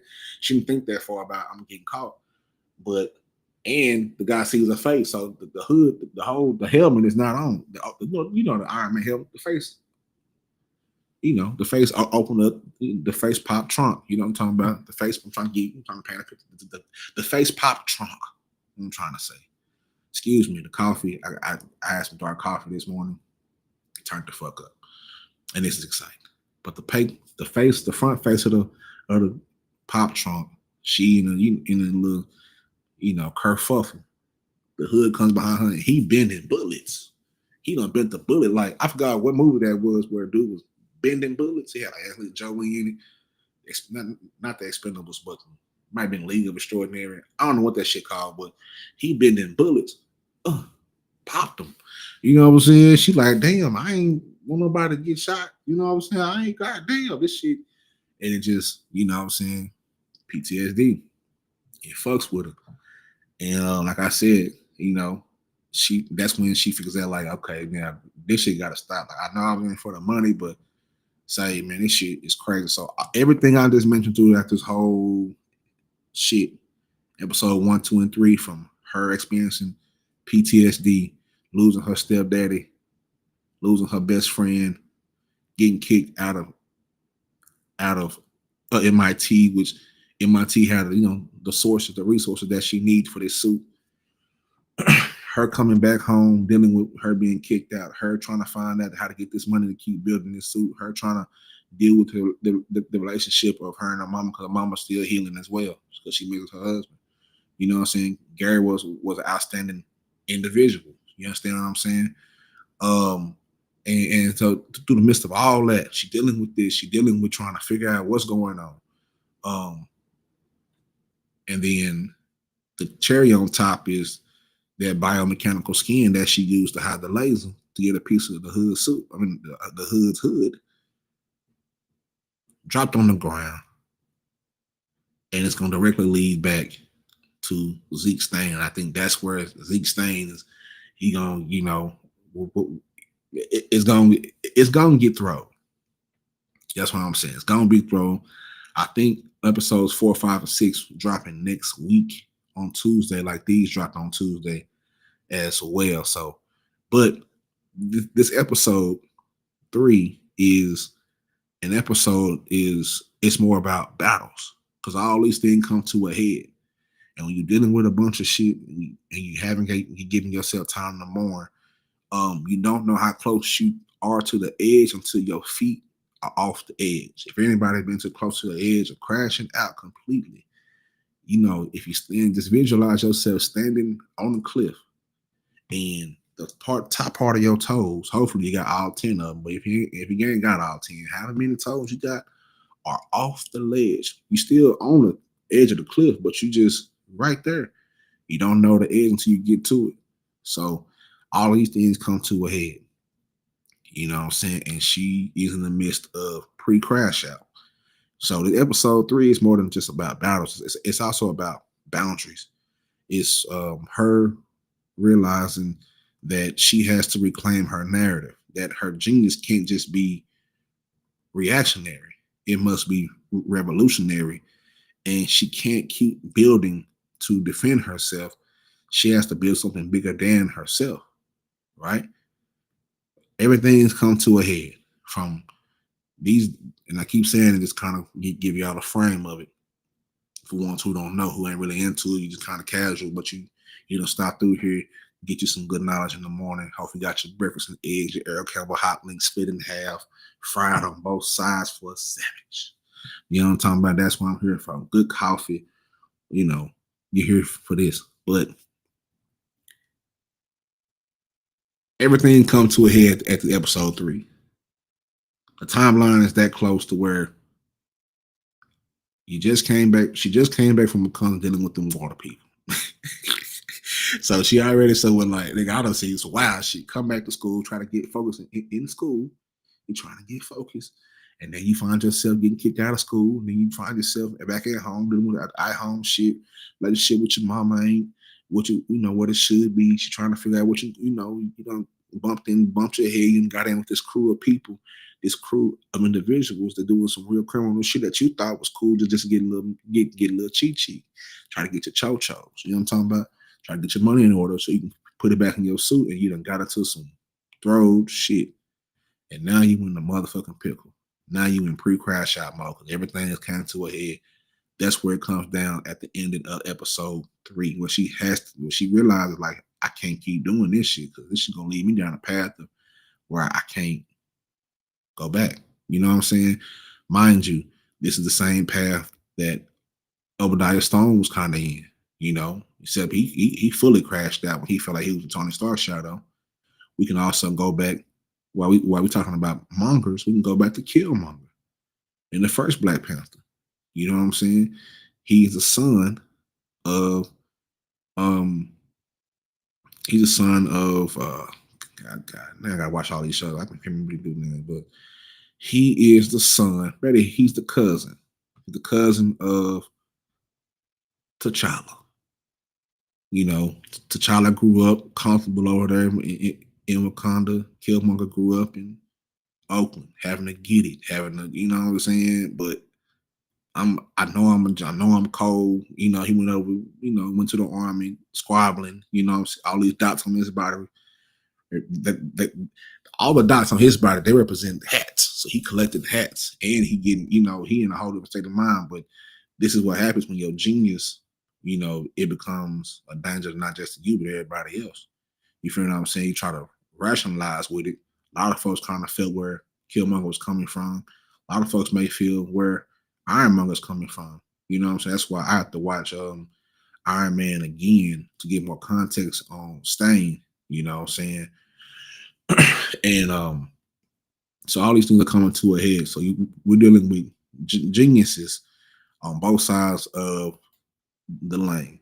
The ones who are using their genius for good and the ones who using their genius for bad. You feel what I'm saying? So it kind of leaves you in a sense of like Black Panther did and like Ryan Coogler does. Because Ryan Coogler, keep telling her anything he touched turns to gold. That Marvel needs to go ahead and give him Blade and every other Black super. Storm, give him Blade, give him Storm, give him Luke Cage, give him just give it to him. You know what I'm saying? Pause. Because Ryan Coogler has, I think, mastered telling our story through cinema, which is dope. In Sinners, he did that as well. He told our story through a great piece of art, and only like he could. I think he was the only one that could touch something like this that can deal with the complexity of Ironheart. You know what I'm saying? Being from the South Side of Chicago, being a childhood genius, being somebody that's thrown the game. She cold with it, 15 years old at MIT, the whole neighborhood riding for, sliding for. You understand what I'm saying? But now she's in a moment where she feel like she's a failure because I didn't execute what I'm doing. But in the midst of that, these two people from, you know what I'm saying, came and snatched me up out my room. You feel me? One hit the goddamn stab to my throat. One, hey, crazy. So her mind is she out of there mentally. And throughout these 3 episodes, she also goes through PTSD, and you see her having these flashbacks. Y'all remember they kind of had that same type of style in Sinners as well, and Black Panther as well.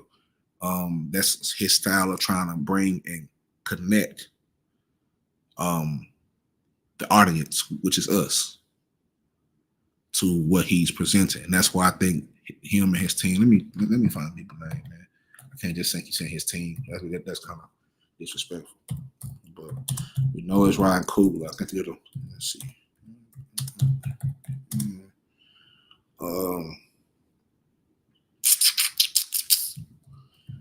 I know my tip of my tongue, but I just don't want to say their names in the wrong manner. You understand me? Let's get this right. Let's get this right. Let's do this the right way.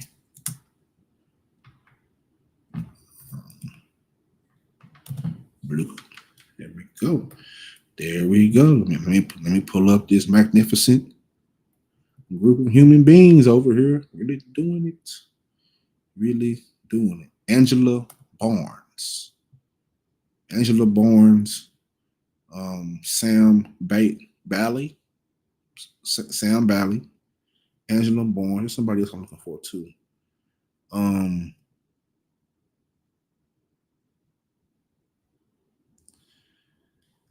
Let's see. Marvel Studios, Ironheart, and director Sam Bailey.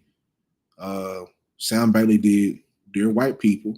For all y'all who on Netflix, y'all know Dear White People was cold shows. Shout out to them.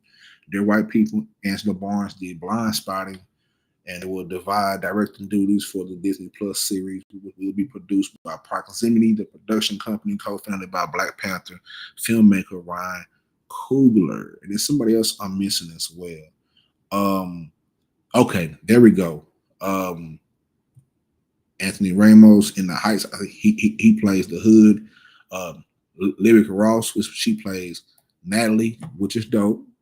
I think she's still in the show. This show is forming up, and she's still in the show because this is how important Jarvis was to Iron Man. She's Ironheart's Jarvis, but she got, come on now, it's us though. So it's a little more flavor. It's a whole lot of sauce put on that, and she adds a different spark of it and a more soulful feeling to the AI. Lyric Ross, she was in This Is Us, which was created by the head writer Shanaka Hodge, known for Snowpiercer. So Proximity co-founders Ryan Coogler, Zenzi Coogler, Sev O'Hanahan are serving as executive producers on the series alongside Hodge and Marvel Studios, Kevin Feige, Louis D. Esposito, Victoria Alonso, Brad Winderbaum, Zoe Nakahout. Co-founded Ludwig Göransson, Archie Davis, Peter Nix. Proximity was created for event-driven movies, TV series, soundtracks, podcasts that spotlight underproduced subjects and stories. And so Ironheart is a part of Proximity's exclusive overall TV deal with the Walt Disney Company, which was announced in 2021. The Chicago-based Bailey, who would direct the first 3 episodes of Ironheart, got her. So this is how they split up the first 3 episodes. And like I said, it's split between Sam Bailey and Angela Barnes. So Sam Bailey did the first 3. And I'm thinking Angela Barnes is going to do the next 3, which will drop next week on Tuesday. The Chicago-based Bailey, who would direct her the first 3 episodes of Ironheart, got her start as the star writer and director of the web series You're So Talented, which premiered at the Tribeca Film Festival. She's directed episodes of Dear White People, Grown-ish, and The Shy, and Alone Together, and she co-created the web series Brown Girls. I said seaweeds like a motherfucker. Series Brown Girls. Barnes has directed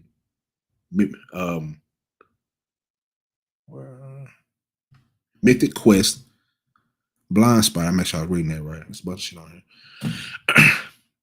Mythic Quest, Blind Spotting, and season 4 of Atlanta. And also worked on the viral Get Your Booty to the Pole campaign, which, whatever that is. But she would direct the final 3 episodes uh, of Ironheart. So that's dope shit. Bailey is represented by Kaplan, Perron Entertainment, CAA, and Amy Nick in the Frankfurt Koenig, Klein, and Seltz and Barnes, represented by the Brian Rose Agency, Brant Rose, and Tuchis Maureen Rose, M88, Gabriel Minya, and Natalia Williams. So that's who is behind this. So this is Fine Calm, and I read a lot of reviews. Let's see if we can get to some of this hating real quick. I do want to I do want to address that. I gotta go find it. I think did I post it? I don't know if I posted it or not, but I'm trying to find it on my Twitter real quick. So yeah, man. So y'all make sure y'all go watch that Ironheart, man. Hopefully, I did a hell of a job of explaining to you what's going on, what's happening. I think it's an important part that we gotta tell our own stories, man. We cannot let these so-called,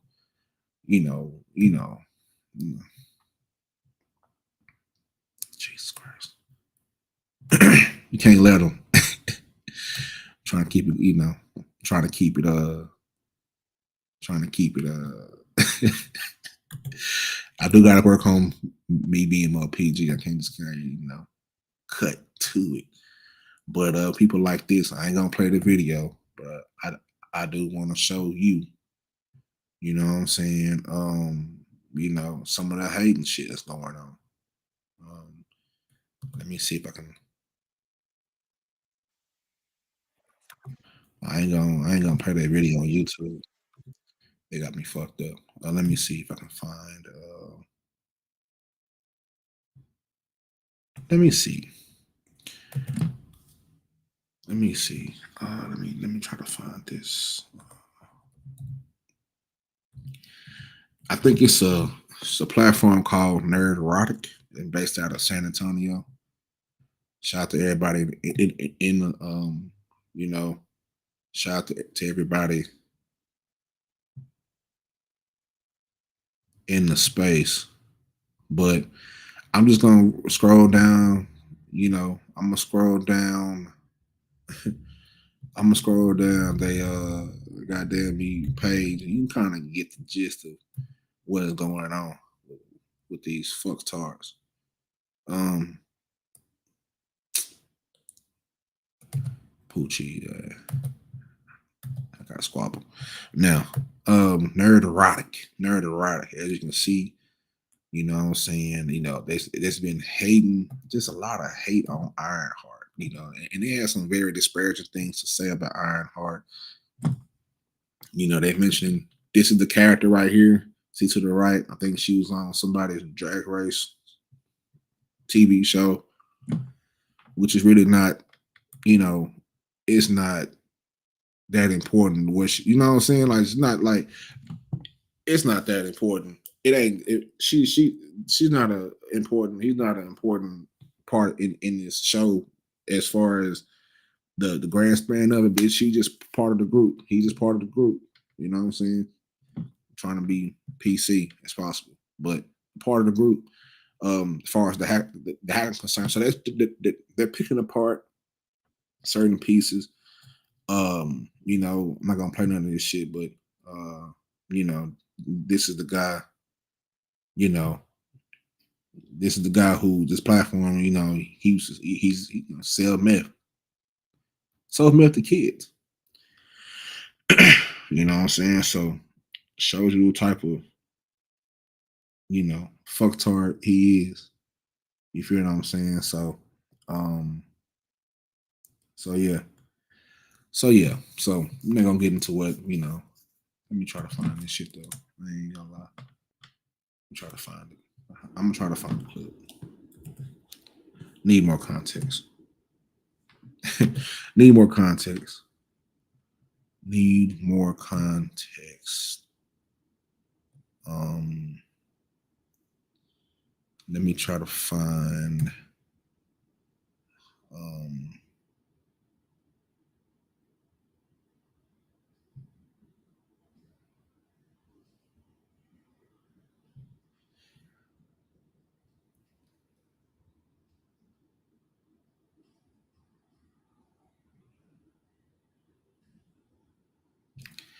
me try to find this shit real quick.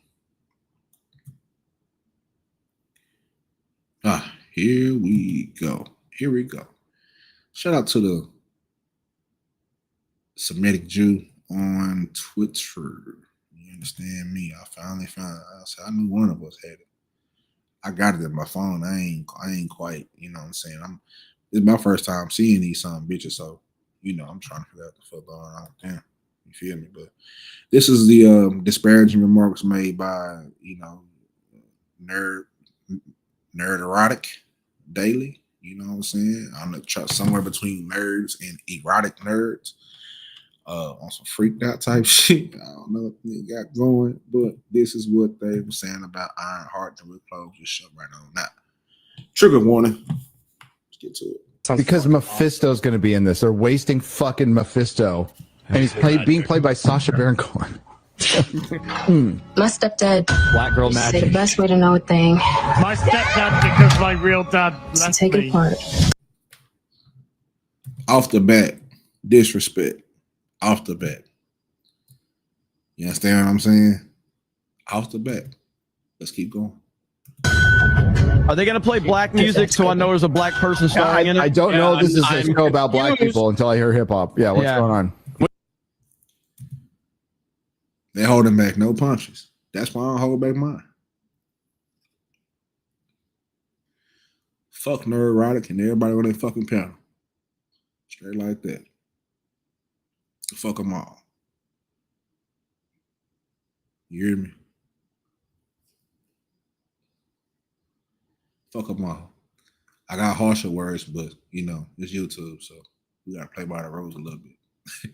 Let's keep going. I don't know if I'm supposed to like it or not.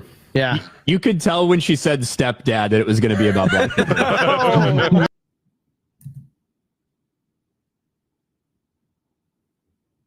Mm-hmm. This how deep this shit gets. Mind you, we're talking about, you know, now I have no problem with, you know, critical reviews and things of that nature. I don't know these guys' type of content. I don't really care. The dude who holds this platform, he used to sell meth to kids, so he wasn't even responsible when he was a hustler. He's selling drugs to kids. That is a no-go. You understand me? You know what I'm talking about? You know, probably was in prison. You know, probably was in prison, tooting it up. You know what I'm saying? We all do. Hey, you know, hey man, this is a lot of hate. Now, I don't have no problem with the criticism of anything. I think the fact that we all have platforms and we all have our own minds and our own whatever, you know what I'm saying? But there's a line between being critical of a piece of art versus just being downright disrespectful and using your bullshit platform to for your racist, you know, for your bigotry. You know what I'm saying? It's fucked up. You know what I'm saying? You know, YouTube's letting this rock. You know, so I don't know whether he's on Patreon, YouTube, but we don't give a fuck. These platforms, we're gonna let this shit rock. You know what I'm talking about? Let's go deep into it. Pause. Black girl magic. Oh my goodness. Oh my god, it will actually be black girl magic. Yeah. And you can see what it's really made of. You should take your dad's advice. Make yourself. Buy it back. That's terrible advice. You should don't mentally destroy yourself and rip yourself apart. That's a really bad idea. I don't Nothing know. about that looks good. It's what would her Jarvis be called? Jemima. Jarvisqua. I already said Jarvisqua. So, you know, this type of shit right here, it ain't no room for it. Not even on the nerd end. You feel what I'm saying? If you want to be critical of something, do that. Do it with some taste. Do it with some flavor into it. If you don't like the show, cool. You feel what I'm saying? Be critical or whatever, but this all this extra shit with you fucktards probably get no coochie. I don't see nobody up there getting no type of quality coochie. You know what I'm saying? So these are niggas that you know we can't even really just take seriously. like that. We don't know who. I don't know who they are. You know what I'm saying? The community is finding out who they are, and they will be dissected accordingly. You know what I'm saying? This type of shit that we can't. Human beings like this exist on the internet, and that's the fucked up part. That the ones who really get to the business gotta share the internet with humans like this, no matter what their race is or whatever. Right now they white, so they crackers. You feel what I'm saying? When we do shit like this, you're definitely in the realm of a motherfucking me piss poor cracker. You feel me? So, but we share the world, we share the internet with idiots. That's unfortunate for us who use our brains, to uplift and uphold. And for us who protect our culture, if you really say you for the culture, then you gotta realize who the real enemy is. The real enemy doesn't have a certain look. You don't have unfortunately, some of our own culture hurt us just like this too. It's systematic. You understand what I'm saying? So, it is what it is, and we're gonna handle this shit accordingly. That's why I'm like, man, let me do my own review, because first of all, this shit wasn't made for you. This wasn't. Ryan Coogler, the whole crew, finally crafted crew. Everything is down to a T.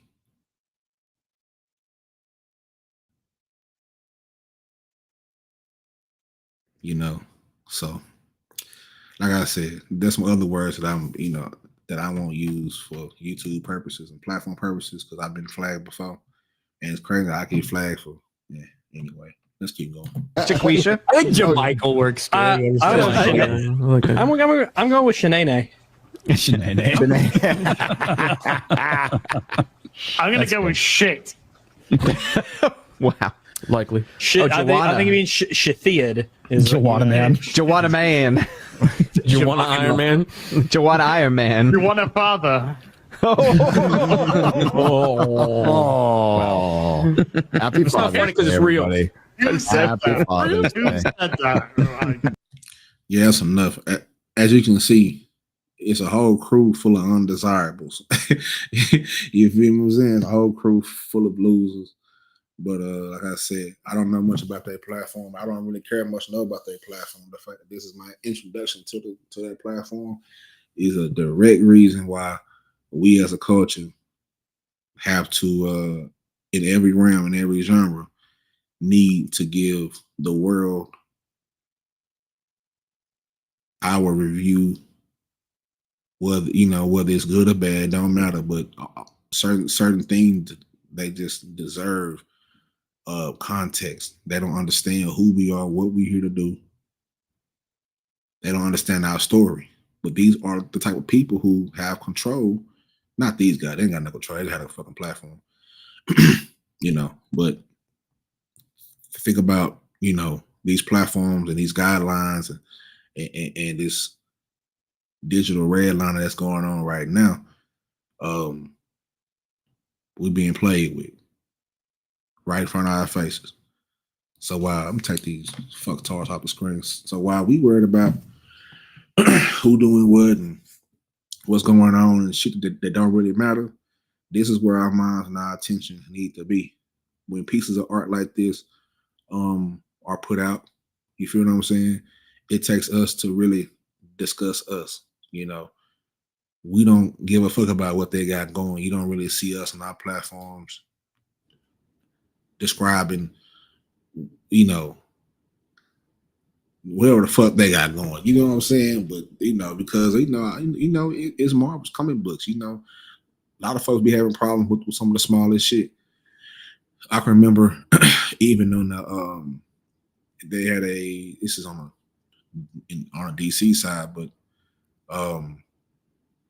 Teen Titans. Teen Titans, where you watch the cartoon as a kid or growing up or with your kids. Starfire is an alien. You know, in the cartoon, she's a white alien, but nonetheless she's an alien. In the live action, she was black. She was played by Anna Jop, and they had a problem with her being like, "Oh, how was she black? Why is she black? If she wasn't black in the car." Just they picked the smallest things to fucking worry about. Like, do you enjoy the show or not? You know what I'm saying?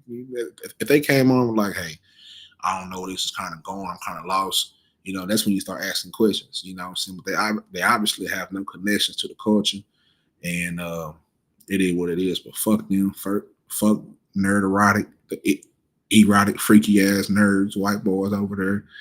I'm gonna put them in the same boat off the top with the Adam 22s and the Vlads and the 1090 Jakes and all these people who, you know, are just here. They don't hold no value, but they, you know, in the digital space, they somewhat hold value because they got followers and all this shit. But fuck your followers, fuck your views, and fuck you too.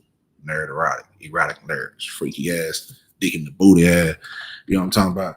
But anyway, man, we can get off that. We're gonna go back to the goddamn I just have to show y'all, give y'all context, the type of shit that goes on with shit like this, right?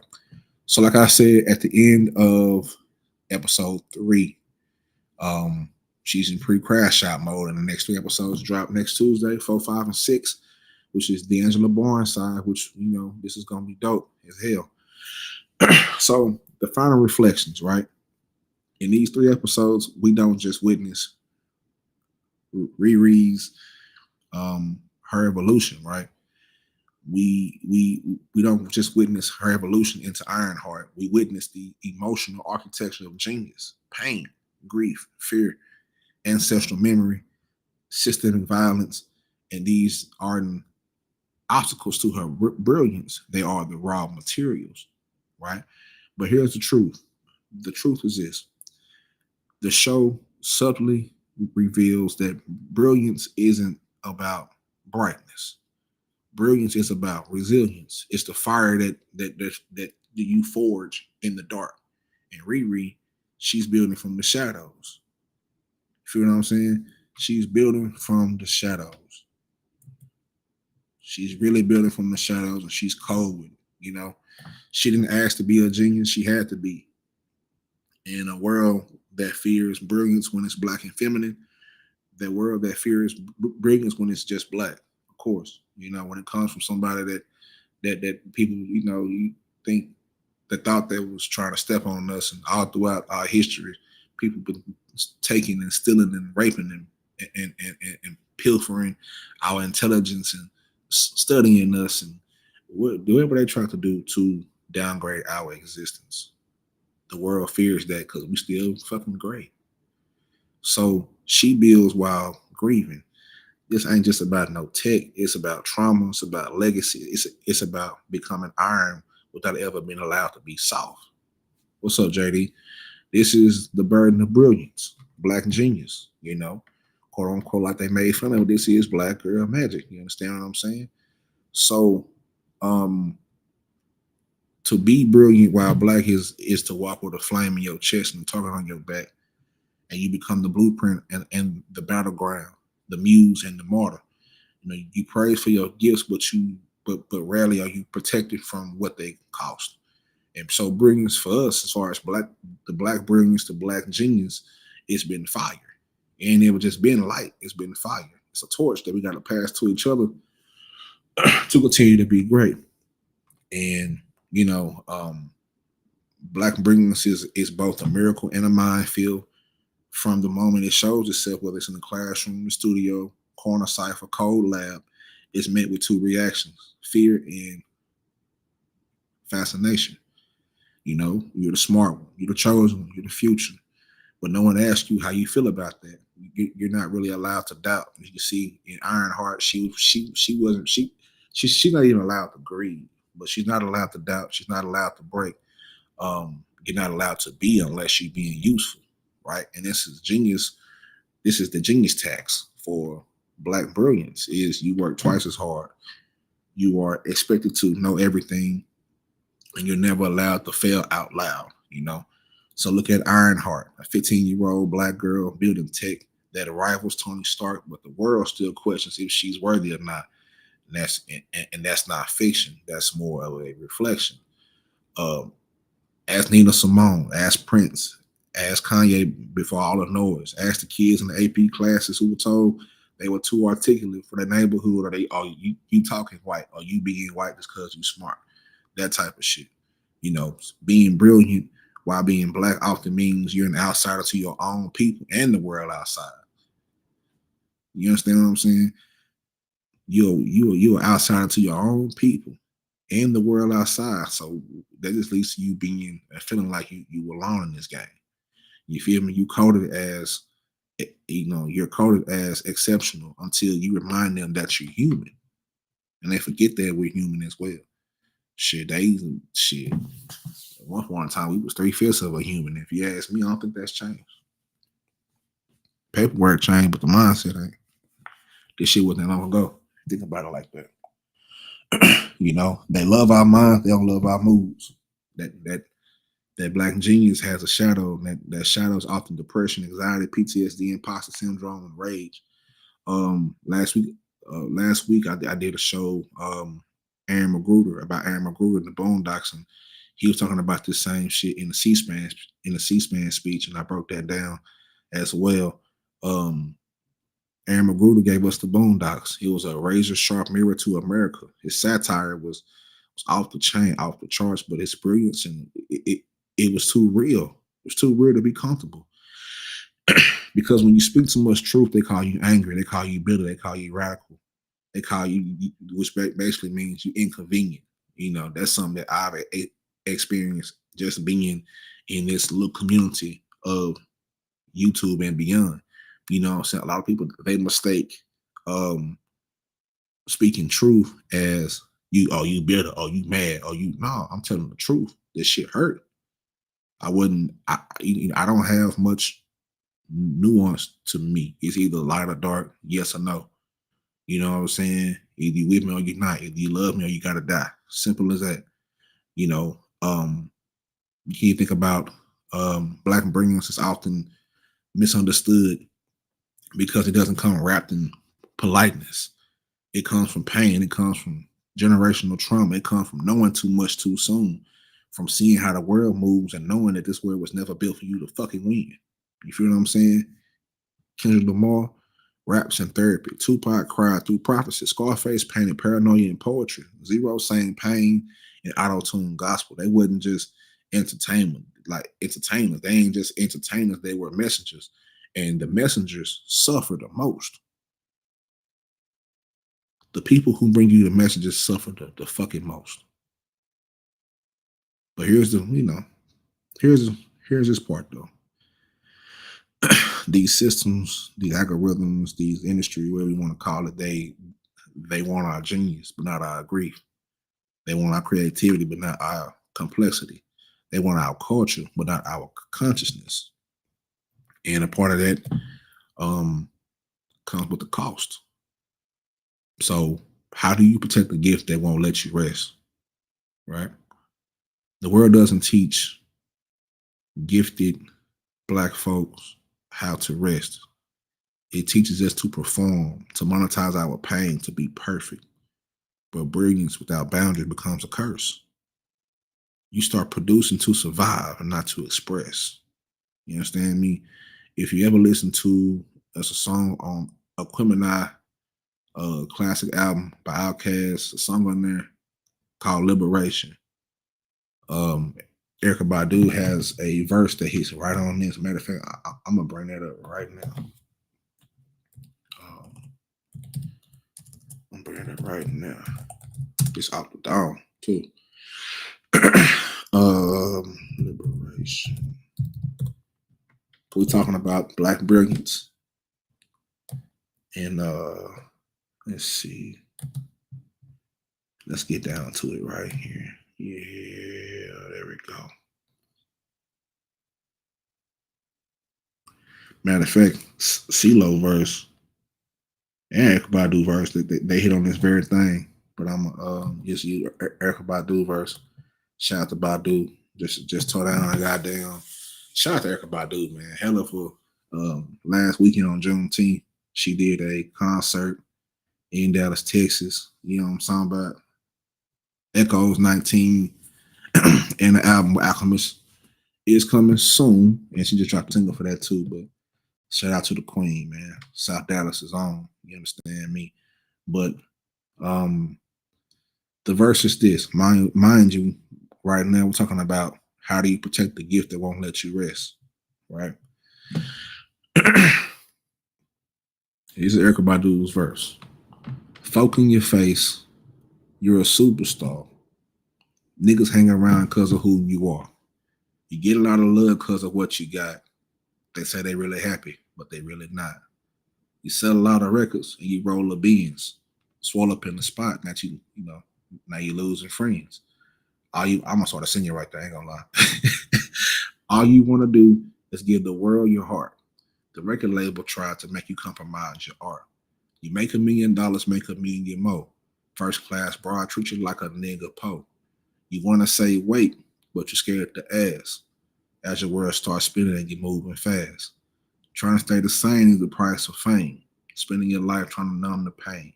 You shake that load off and sing your song. Liberate the minds, and you go on home. Brilliance without boundaries becomes a curse. You start producing to survive, not to express. You stop creating for joy and start creating from fear. That's why so many brilliant minds vanish into silence, drugs, and breakdowns, or recluse. They disappear from the scene. This is the reason why Dave Chappelle had to walk away from 50 M's. It's the same reason why Lauryn Hill disappeared from the spotlight. This is why so many young creators feel like quitting before they ever begin. And that's the tough deal. I try to explain it to niggas, but it's hard to explain because a lot of people ain't not quite there, or they're in denial about this shit.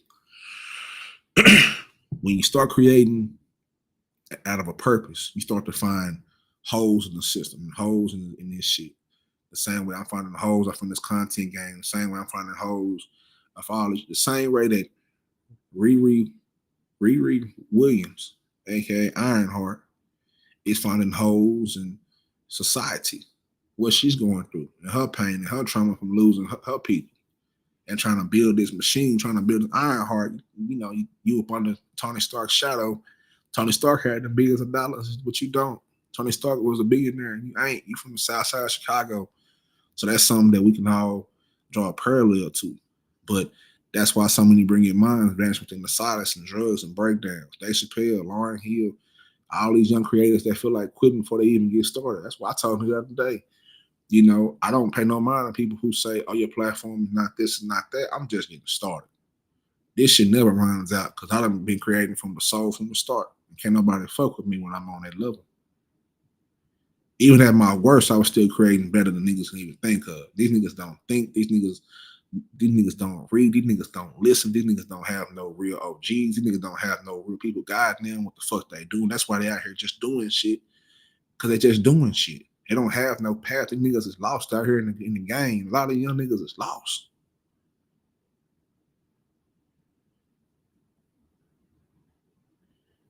And they lost because people who were ahead of them, who supposed to suck up the game to give it to the next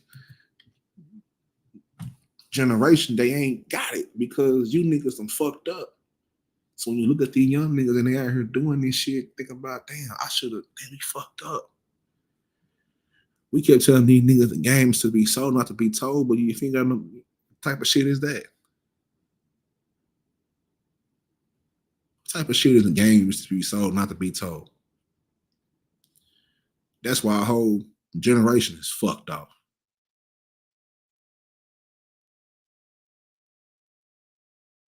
But yet, in that, there's power in reclaiming your brilliance on your terms. Creating from peace and not pressure. Building systems, building platforms that protect your spirit, not just your talent. Surrounding yourself with people who see you, not just what you can do. You understand what I'm saying? But that brilliance is also a burden. I know I said I was gonna close out 30 minutes ago, but I'm really trying to close out now. This is good. Brilliance is such a burden. It really is, especially when you know you have, you know that you possess a talent, you know that you possess a gift, and you start doing things out of your purpose, but you in spaces that don't cultivate your purpose. Like you had a job, but your job ain't paying you to think and be intelligent and have ideas. You just here driving a truck.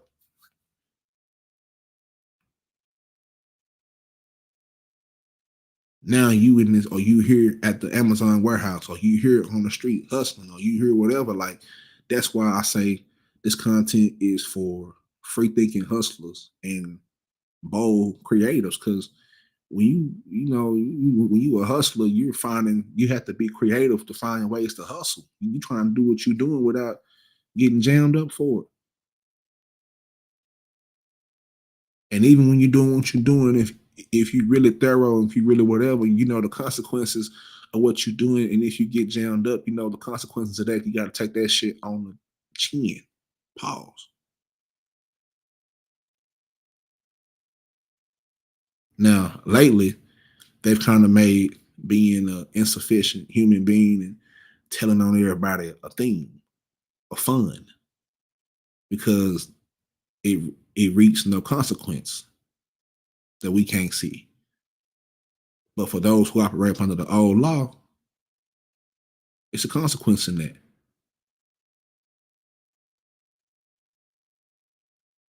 It is. Don't have to be physical. It can be mental. It can be spiritual as well.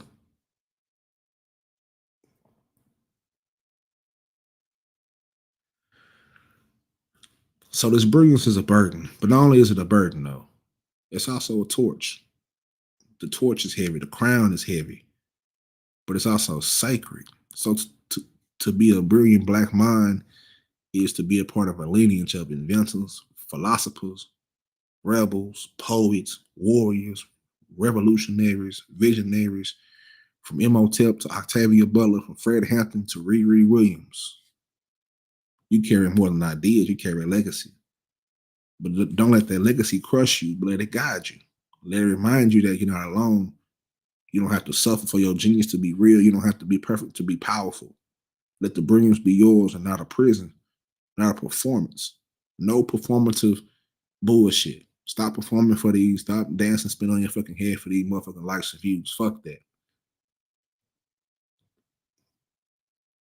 Very early through this journey that I'm in the middle of right now, one thing I knew was, I might not get what I know I deserve right now, but that just means we gotta work harder. I mean, we gotta grind. That's how I can tell that niggas ain't never had to hustle. Like niggas ain't never had to never turn nothing into something because you niggas don't have that mindset and that it ain't gotta be nothing illegal or whatever. However you get your money, however you can get your money, but you ain't never had to survive. A lot of niggas, that's why I be questioning people in that mind process. Like you ain't never had to survive. You never been hungry before. You ain't never you never been hungry before. You never had to figure out how you gonna eat something. You never had to watch your mama and your daddy get in the kitchen. You never had to and push through. You never had to watch your big brother push through when he was on this. You know what I'm saying? He was trying to push through and he pushed through. So living testimony. Them people, like that's what I'm built from. People who struggle but still stay in the game. Lace me up. Lace me up. Lace up my cleats. Y'all know you gotta put on football pants. Shit. Lace me up. Lace my cleats up. Pull my socks up. Make sure my visor on my helmet screws tight. Make sure my chin strap is right so I can keep my head on a swivel. Make sure my shoulder pads strapped in. Make sure I move my arms. You know what I'm talking about? Make sure I got that tie that hangs from the back. Make sure my gloves, you gotta look good and feel good too. I can tell you niggas never been in the game before. Never been a part of a group, never been a part of a team, never been a part of anything that's trying to do better. Never been around no guidance and no shit like that. Like it's fucked up, but it's the truth. So you have to let that brilliance be yours. You don't have to be perfect to be powerful. Don't let the heavy burden become a prison. Instead, let it become a practice of freedom and faith and feeling. You understand? So, in conclusion, brilliance doesn't mean you own the world your soul. You're gifted. Protect that gift. Nurture it. Feed it. Let it breathe. Let it be imperfect. Let it be messy. Let it evolve. You're not a product, you're a process. You know what I'm saying? You're not a prophet to be sacrificed, you're a person to be saved. And that burden of brilliance is real, but it's lighter when we carry it together. So let them see your light, but never let them make you burn for it. This has been the IRONHEART Review, episode 1 through 3. The Burden of Brilliance. We done broke down IRONHEART episodes 1, 2, and 3. I done gave my thoughts on everything. We done got introspective, metaphysical, everything. We done got down into it, man. So y'all make sure y'all go tune in to IRONHEART on Disney Plus right now in your phone, in your Nextel chirp, in your tablet, in your TV, on your Xbox, on your PlayStation, on your whatever you got, it's in there. Go watch that. The next 3 episodes drop next week on a Tuesday, I believe. Like these did drop last Tuesday on the 24th.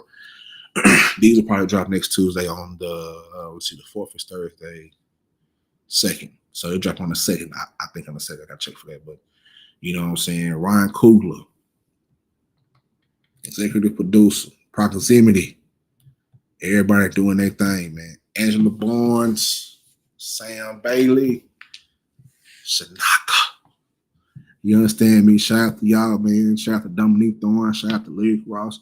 Shout out to the whole cast of IRONHEART in front of the cameras and behind the cameras. You know, we slide for IRONHEART. This is going to be the Triller's review of IRONHEART. This is probably going to be the Triller's review of a comic book story, comic book live action that you'll ever hear.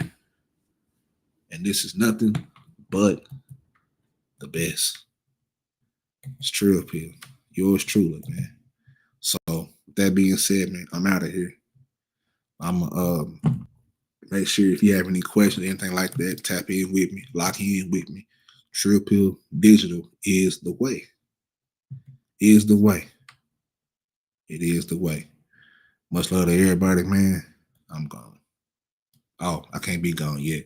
Mind your mental. To be mind your mental, stay trill and heal. Most of all, stay trill and heal. Said that twice because you need to do it more than once. Stay trill and heal. And I'm gone, man. Y'all have a good day. Have a good weekend. Reflect this back. Share this out to your auntie, your uncle, everybody. You know what I'm talking about? Tell them, hey, it's one of us over here. He real with this shit. Coming live. You know what I'm talking about? We coming live, baby. Putting out this great content. Putting it pimping down in a real way, man. It's Trill Pill. I'm gone.